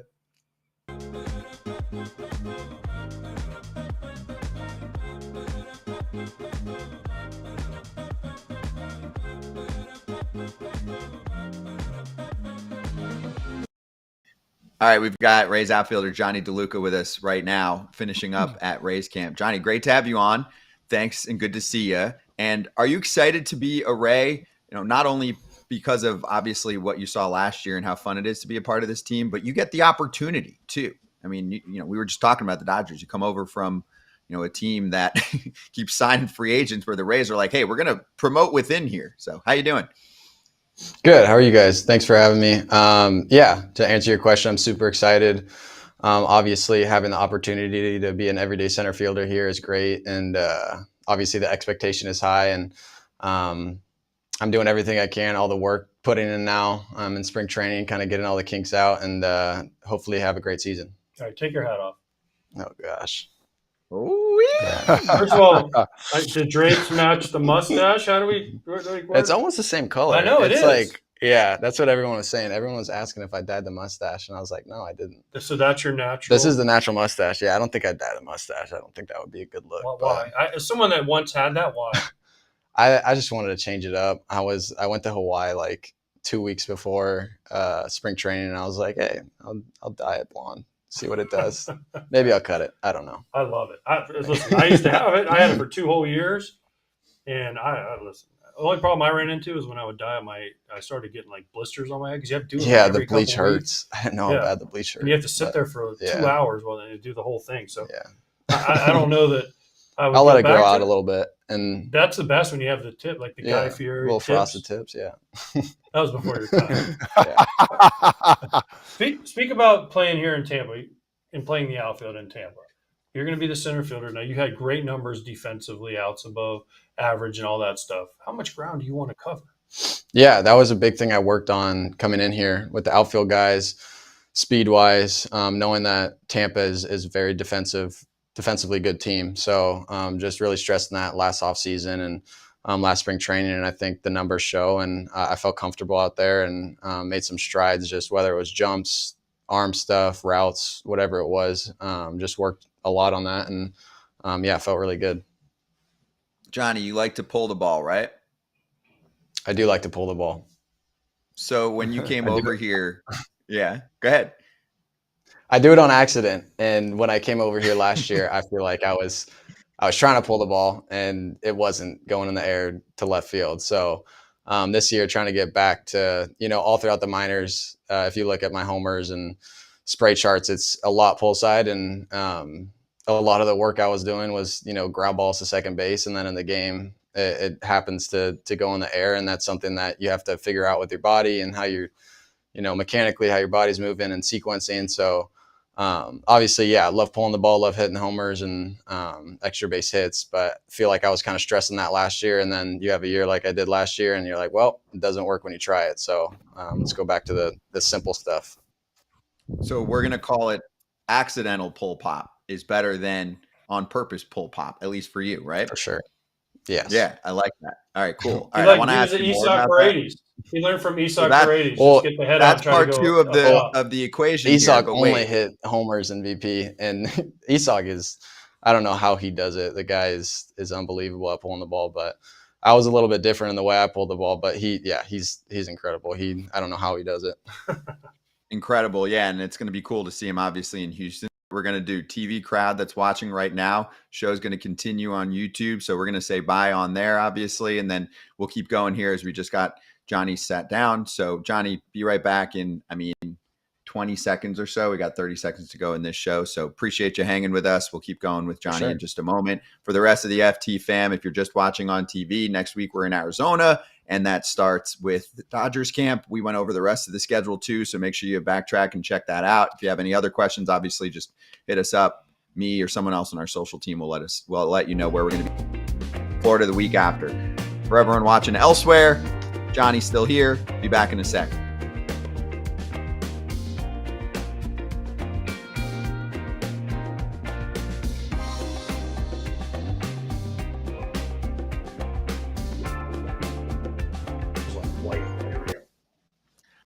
Now we're good. Jonny, thanks for hanging with us. But anyway, my question was, when you first joined up with the Rays, did you spend some time, actually finding out what Isaac Paredes was all about? And did they talk to you at all about how they turned him into such a monster pull power guy? Yeah, I had kind of watched his routine, some of his drills. We did some of the same drills. I think the difference is the way his body moves is a lot different than mine. He has incredible sequencing and that sort of stuff. And I'm a little bit more mechanical, a little tighter mobility. So I had to look at some of the stuff and be like, I like that. That translates to my swing. And then look at the other stuff and be like, all right, that definitely doesn't work for me. So it's just, I think that's what it's about. Just finding what works for you and finding what feels good. Defensive wise, that's your specialty, is one of your specialties, I should say. Do you do a lot of homework about that? Are you a guy that goes out in the fielder? Tell me your preparation, because you're going to have to go to Steinbrother Field now. It's a whole different ball game, or you've only played a couple of games there and understand that outfield too as well. So there's a lot of different scenarios you got to do. So as a third baseman, for me, I'd always check the dirt and everything else. Is there something specific you do in the outfield to make sure your timing and everything else is right? Yeah, usually with, going to those new stadiums, that was my first full year last year, and just that was something I'd always do is, check the walls, like you said, check the outfield grass, see where whether as small as the wind is blowing, stuff like that, to where it's just small things. It takes, 10, 15 minutes to go out there and be like, the ball's set off the wall here. It's going to ricochet, got to back up this, got to back up that. So, just super small stuff. And then just taking pride in glove work and just doing the small things every single day. I think I got in a pretty good routine last year with MJ. MJ, our outfield What's his name? coach. Michael John. I think it was Michael Jordan. I was like, wait a second. I should know his name, and I was like, dang, I just call him MJ. So. Listen, people don't understand out there in baseball. There's a lot of times where you just don't know their names because they have a nickname exactly or right. they have initials. Like no one knew my name. They were just like AJ. but no one knew I had a real name other than that. So now that you're here with the Rays, what was it like going from LA with all the stars? Not that you guys don't have stars in Tampa. I mean, but you had the stars of stars, and all of a sudden you're like, oh, I'm in Tampa. This is a little bit different payroll makeup. Yeah, it's just a different team makeup, different vibe. Definitely was grateful for my time with the Dodgers. Learned a lot from those guys, you know, being in the same clubhouses, Mookie and Kirsch and Freddie, and obviously big leaguers for a while and really good big leaguers, and a lot of Hall of Famers probably. And learning from those guys, and then being able to come over here and get the opportunity that, you know, I've been longing for. And yeah, they're, like you said, there's studs on this team. And I think, you know, we have a younger environment, but I think there's going to be a lot of dudes that, and there already is dudes on this team. So it's fun to see the guys young. You know, you got a guy like Caminero who is just absolutely going off, and seeing just, the young talent is super fun. By the way, you guys are all jacked. You mentioned your hitting coach, Chad Mottola. He's also jacked, and he's old. Jacked. So is it like a mandatory thing? You mentioned Yandy Diaz. I mean, he's got bigger biceps than all of us together. Yeah, he does. I don't know. Is it like mandatory because you guys all look at Moto and you're like, man, I think we just look at Yandy and try to like you just do bicep curls all the time. Exactly. Yeah, I started doing bicep curls the last like 2 months of season when I started hitting, because Yandy was doing them, and I was like, oh, I started hitting, so keep doing them every day. Okay, so we want to show this picture just because I want you to see what we go through fashion wise. So there it is. That's sick. Right. So mine was a little more white. I know. Mine was a little more I white. might need to re-bleach it again to get it that color. Oh, trust me, it's what we do. There you go. Look at that. Yeah, I didn't have the mustache. I could never pull off the mustache though. That's a good look right there. I like that a lot. So my son's high school team a couple years ago, they bleached it like yours. Yeah. And I was one of the coaches, and so my end of the year gift was a picture of my son in that pose with his bleach blonde hair next to me. It's like one of the coolest pictures. I love it. Yeah. So it was one of those cool things that, you know, we get to. But I got to ask you about this. So we're going to go a little bit off the topic here, and I hope they have it ready. Do we have the autograph ready? Oh gosh. So I bought into the Paul Skeens Topps Chrome Update 2024, and I pulled the Jonny DeLuca card, and it has that signature on it. It's a quick little J. Can we get a last name on there, please? I used to do the D. I used to do the D, and then I was like, I did the Topps deal, and you know, you go through those cards, and then I got rid of the D because it was just making it quicker. So yeah, the signature, I need some work there, and I'll admit it. It's a rough one. Do they not teach signatures at Oregon? No, they don't. It should be a class. They just teach Nike. Need it. Yeah. Yeah, it's kind of like a backwards Nike swoosh a little bit. Yeah, I could. Oh, yeah. I can see. I can see that. Good. I literally have it sitting next to me at our studio at my house where we do the show every day. And anytime someone mentions his signature, I'm just like, got to work on it. Yeah. So I'm glad that we got to talk about it. Okay, good. Yeah, it's compelling me to get better at it. Okay, I needed this. So I've told this story. So I played for Minnesota when I first came up, and Harmon Killebrew was kind of the guy in Minnesota, the Hall of Famer, and he made us say, make sure you can read every letter. Now, it would take him a little bit longer, but he would sit there and talk to people, and it would be HARM. Yeah, maybe that's what I just need to start talking to people while I do it. I'm bad at multitasking though, so I'm just a little scribble and then go, wow, that is insane. See, so there's mine on the left, and then yours. See, I got a lot more letters than you do. A little bit different. Yeah, that's a professional signature right there. I need to work on it. Because I guarantee if you ask Kirsch and Freddie and those guys, they're going to say, hey, because think you sign for a kid out there in Tampa. When you're at Steinbrenner, you sign Jonny DeLuca, and then he goes to his, you have your. All right, don't make me feel too bad. No, I'm just saying. You want people to know No, I'm serious. Like, you want people to know who you are. And one of the ways they can know, because what happens is kids go, kids go, Dad, I don't know who that is. And they're like, well, look at his signature. And they're like,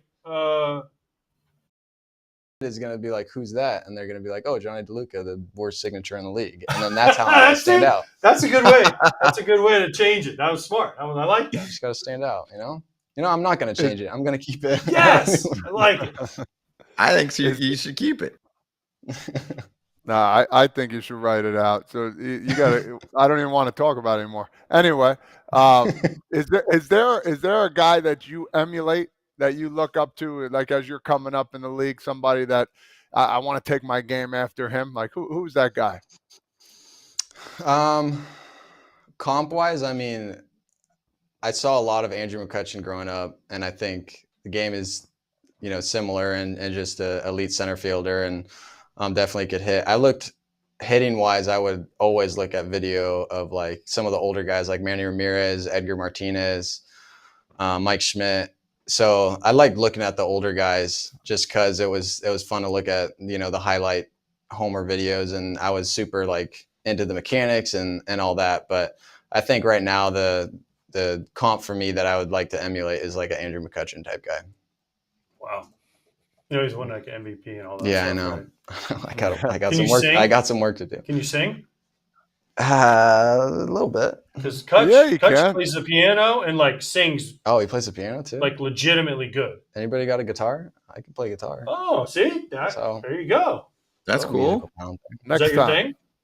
Guitar and ukulele. Yeah, You wait, what? yeah. I'll rip it every now and again. Do you I take it got on a the bit- road with you? I got it back at the house right now. Pete, did you have Pete in here? Fairbanks? Yeah, Yes. I'm rooming with them. You should ask me.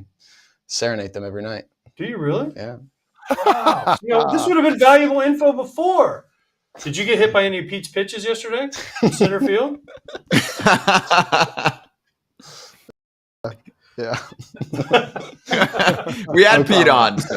Yeah, We just had exactly. Pete on and he made fun of himself for being Okay, really good. good. Did you challenge yesterday? No, In the I didn't game? challenge. Because we were in Clearwater yesterday. Yeah, he missed the No, I was there. In Oh, the you first were? like 2 innings, there was like 7 challenges. Yeah, Every hitter, there was someone like I this. know. Yeah. And the umpire was wrong on every one of them. But wait, Yeah. that is what Those this are is rough. for. He needs to adjust his zone. He is a professional. I'm not going to go over the name specifically, but like this is going to game in all facets. Bad missed call. Okay, it happens. Someone consistently getting it wrong time and time again. You're going to have to adjust your game. This is the pros. Am I right? For sure. No, I agree. There Definitely. you go. So, Because Did you have it in you the don't want minor to be league? embarrassed. We had it in AAA. We did had you, it every. Did you use it? I use it every now and again. I didn't like using it just because I felt like it was always going to be like the quarter of the ball was hitting the line, and if it was obvious, I'd use it. But yeah, I didn't use it too much. Young kids. That's what it's for, though. Hey, that was way off the plate. We fix it. We move on. That's at least how the fan perspective is. We just don't want the glaring misses there. So anyway, Right. Jonny, this was awesome, man. Really appreciate the time. Good to have you on here for the first time. Hope you had fun with it. And tell AJ to back off. All right. Tell him you're not signing for him anymore. Exactly. Thank you, guys. I appreciate you having me. Thank you. Awesome to have you. Jonny DeLuca here with us on FT. A little overtime action for you. Got a couple more segments to hit. So we're going to go hot corner and sizzle right here, please.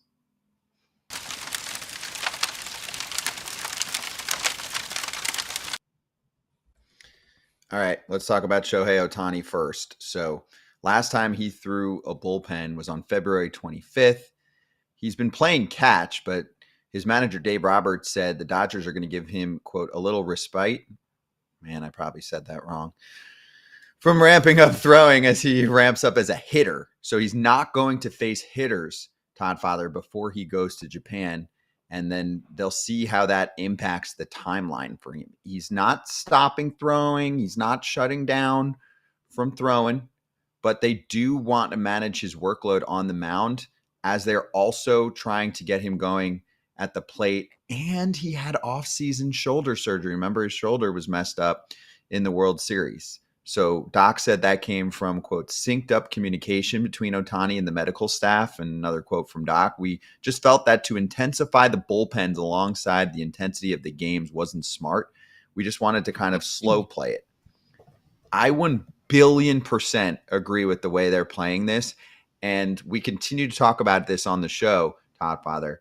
There is no past game plan for them to play off of. This has never been done. Forget just the pitcher and the hitter. We don't have a superstar pitcher and hitter in our game for decades and decades. We also have the injuries mixed in, coming back from a second elbow surgery, the shoulder surgery in the offseason. You have to play it extra, extra cautious, especially when you're the Dodgers, and you're going to be fine. So if he doesn't pitch until freaking July or August, who cares? You want him for the playoff run. They're a playoff lock. Yeah, and I think you hit that perfectly. I was going to say that their team is set up, whether he pitches or not, to be a World Series championship team. They have all the pieces. Even if an injury or two happen to somebody, they'd still have all the pieces there available to win a World Series. This guy just had shoulder surgery. He's coming off a big injury.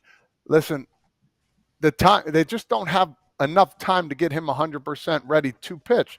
They have 100% ready to hit like he's going to do, and he's going to dominate. But again, why would you want to push him knowing how many pieces of the puzzle you already have? You have 8-10 different other moves you can do, and really good moves without him on the mound.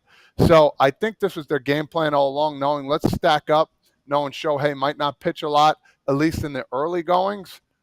And if they're doing well, why would they even throw him anyway? Save him as long as you can, get that arm going, and let him just hit and go out there and be a masterful hitter, as we know.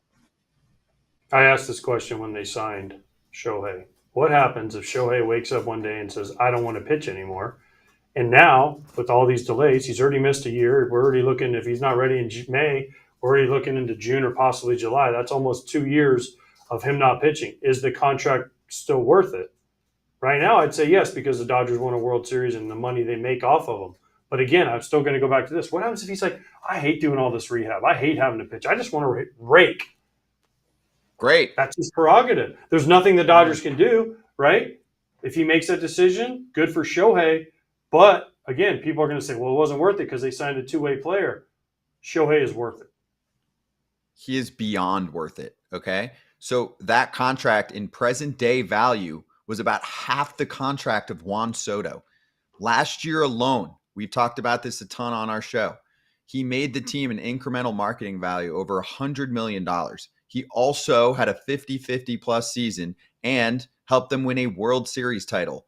You could make an argument that alone makes the whole contract worth it and then some. And that's year 1 of 10.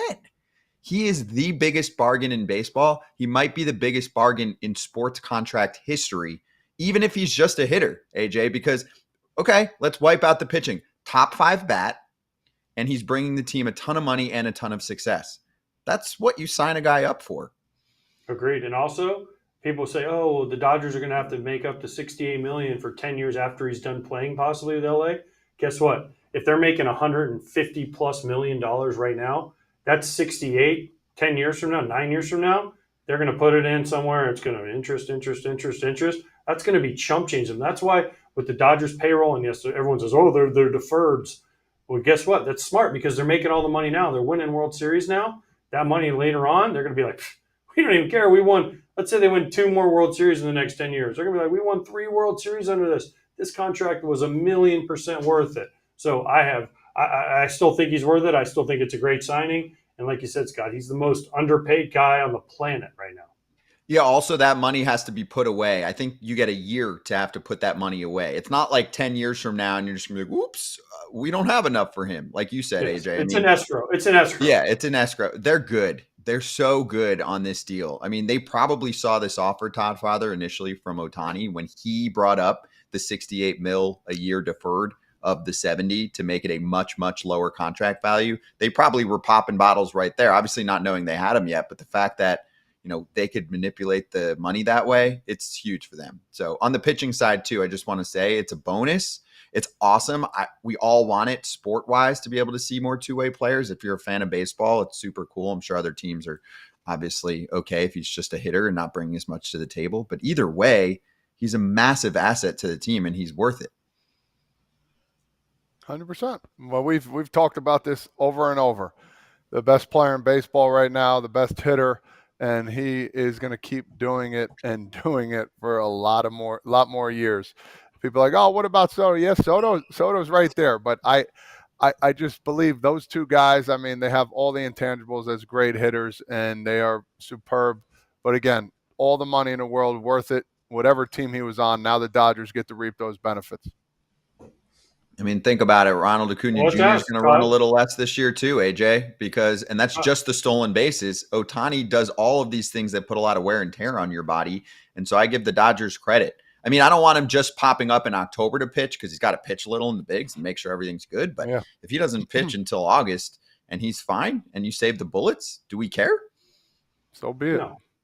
Todd, let me ask you this. Would you rather have Shohei's contract with the deferred money or Juan Soto's contract? I would. I mean, any right man, in my opinion, I want the more money. So, in California, New York, you got to think about all those things. But I'm talking about from a team standpoint. From a team I standpoint. thought you were talking about money. I would say Shohei Ohtani, knowing that he can pitch. It's not even close. It's not even close. No, I'm saying Soto's deal is double Ohtani's deal. Yes. Think about that. Yes. Making double Ohtani. And this is not a knock on Juan Soto at all. I'm sure they've sold a lot of Juan Soto jerseys to Mets fans. But I got one. Ohtani brings in the rest of the world. The world, Japan, everywhere turns in everything Shohei does. Yeah. I mean, Fox ran the little. Remember, Fox ran the little thing that you see everywhere. Shohei Ohtani is 7 months away, right? 7 batters away, whatever. It kept popping at him and Judge. Kept popping up on the little score bug on the corner. I remember. Yep. Yeah, and even in the Super Bowl, I think they ran it. Shohei is 3 months away. Yeah, they did something. All right. So anyway, we'll keep track of Shohei's progress, but at least for now, it does sound like he's not going to pitch as soon as we at least initially anticipated in the bigs, but he'll be a bat right from the jump, including in that Tokyo series, which are regular season games that count. All right, let's get to another team in California with some interesting news. Yeah, that's what he said. That's what he said. That's what he said. That's what he said. We got the pretty and the ugly. We're going to start with the ugly first, although some people might say this is great news. I don't know the dude personally. Marc Badain, who was the guy who brought the Raiders over to Vegas from Oakland, is taking over the role from Dave Cavall as president of the A's.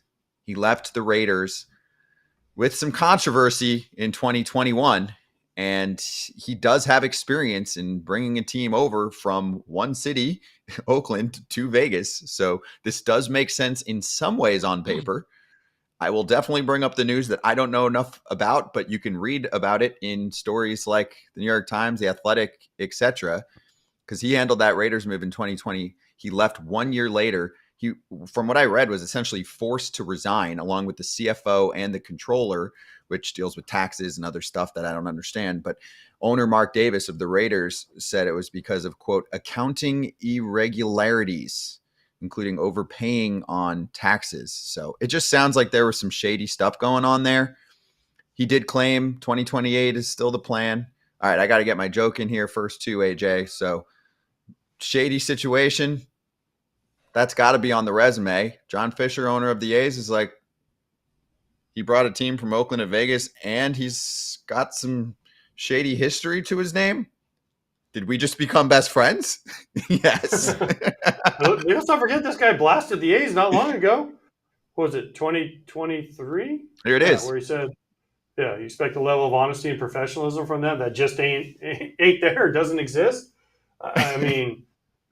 I don't know. I mean, John Fisher must have thought this was the only way he could get the stadium done. And I've read up on this. And if the stadium is $1.75 billion, allegedly, and the team has access to only $380 million, where the heck is the other 1.5, almost $1.5 billion coming from? Because I don't think John Fisher has that. So, I mean, I think he helped get the money for the Allegiant Stadium where the Raiders play. That's why they brought him in. He must have some connections there in Vegas to public funding, private equity, whatever it is, in order to get Fisher over the finish line. Because I'm going to say it until I'm blue in the face. Until I actually see one of those big things, cranes come in and start lifting dirt, and there's pylons going into the ground, I'm not going to believe it. And I'm big on word usage. He says a level of honesty and professionalism. Yeah, they need that. They need that big time over there at the A's, and they need to figure it out soon. No doubts on all that when being asked about the stadium opening in 2028 per quotes. We'll see. Like AJ said, when my financial guy says, yeah, we might have this coming through, this and that, the percentage, well, I need to see it on paper. I need to see the check. You know what I'm saying? So see it and it's believing, in my opinion. And we will see as the time moves on here with the A's and how they're going to be on the field, off the field, money-wise, business-wise. Are they going to have a structure? We will see that. Yeah, I ironic just love to it. call a team I out. love that he's the one who got in trouble for irregularities. I got more for whatever you. he was. So in this Time story that was in 2022, they said Raiders employees saw numerous problems, large and small, in the organization, including lax controls over how money was spent and how people were paid. And then even they said the bungling of the payment of taxes over several years. I'm like, great. He's probably looking at revenue sharing, all kinds of toys that he can play with in baseball to make more money for the team. So it is ironic to call out the A's in 2023 when in 2021 you got in trouble, and I don't think he denied the trouble, and he was forced to resign. So to be continued. I'm sure there will be continued entertainment from this franchise at the top. Now, I also find it ironic, AJ, that news comes out, people start pointing out irregularities about the hire, and then hours later, the great, super talented, great dude, Lawrence Butler, gets his extension done. So props to him, first of all, but also that timing, in my mind, was on purpose. But what do you think of Law Dog? Yeah, of course, right? They're like, all right, he wants an extra few mil. Let's get it done now. We got to stop calling him Law Dog. I told you Matt Lawton is Law Dog, so it's hard for me. I can't call him that.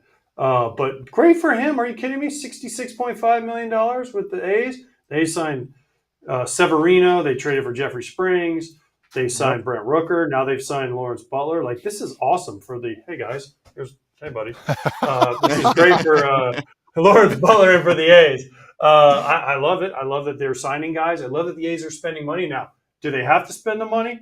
Yes. But are they doing it and signing guys and guys that seem like good guys and guys that are talented and good players, and the A's fans, wherever they're located, whether it's Sacramento, Vegas, who else? Maybe Portland, who the heck knows where they're going to be. But way to go, A's, and congratulations, Lawrence Butler. You're set for life. Yeah. Money. Contract. Sign the deal. I love that. Love that. No messing around. You know, you probably could have went higher, but sometimes you got to just say to your agent, listen, I'm fine with this. Let's go. Move on. Mm-hmm. Now he's set for life. Boom. Spot on. He's got star potential. I mean, he looked like that in the second half of the year, and it was a big reason why the A's were kind of a problem in the second half of the season. We like the team. Hey, we'll smash the business moves all day, but as far as what they've put together now with the rebuild, it's starting to look pretty good, and you've got some guys here long-term. Rooker's going to be there for years now. Butler's going to be there for years now, and he's a great example of someone who's had all the tools come together, at least average, if not above average, in the outfield. And then the bat, in my mind, has like number 3, number 4 hitter potential there, and we saw that in the second half. So anyway, props to the A's. All right, that's it for us. Yeah. Hey, rooting for the A's, by the way, to make the playoffs this year, because I want to see where they play in the playoffs. Kind of like the Rays, not going to lie. Want to see where these two teams that are, in not in big league stadiums, maybe. If they get to the postseason, where they play the postseason games, because we know 10,000 and 12,000 seat stadiums for the postseason is not going to be ideal for Major League Baseball. That's true. Yes. A lot of people that don't have one particular team root for chaos, which is just fun. It's entertaining, right? It's a reality show. I'm with you both. I am rooting for an A's-Rays matchup at some point in the playoffs. I'll take one of them in there, but I'm with you. The A's will be the more crazy situation because they're not going to be able to just hop. I don't know where they would go, right? It's not like there's anything big enough in the Sacramento area to be able to hold them. Are they going to go back to Oakland? I doubt that. They're going to play in San Francisco. Yeah. So anyway, FT fam, thanks for the extended time. Hope you enjoyed it. Awesome job from the Rays PR and their players, coach, and their front office leader as well, Erik Neander, all for joining us on FT. We'll see you next week from sunny Arizona. The desert, there it is. Dodgers, D-backs, Rangers, White Sox, A's. Pack your bags, AJ. I'm ready. Let's do it.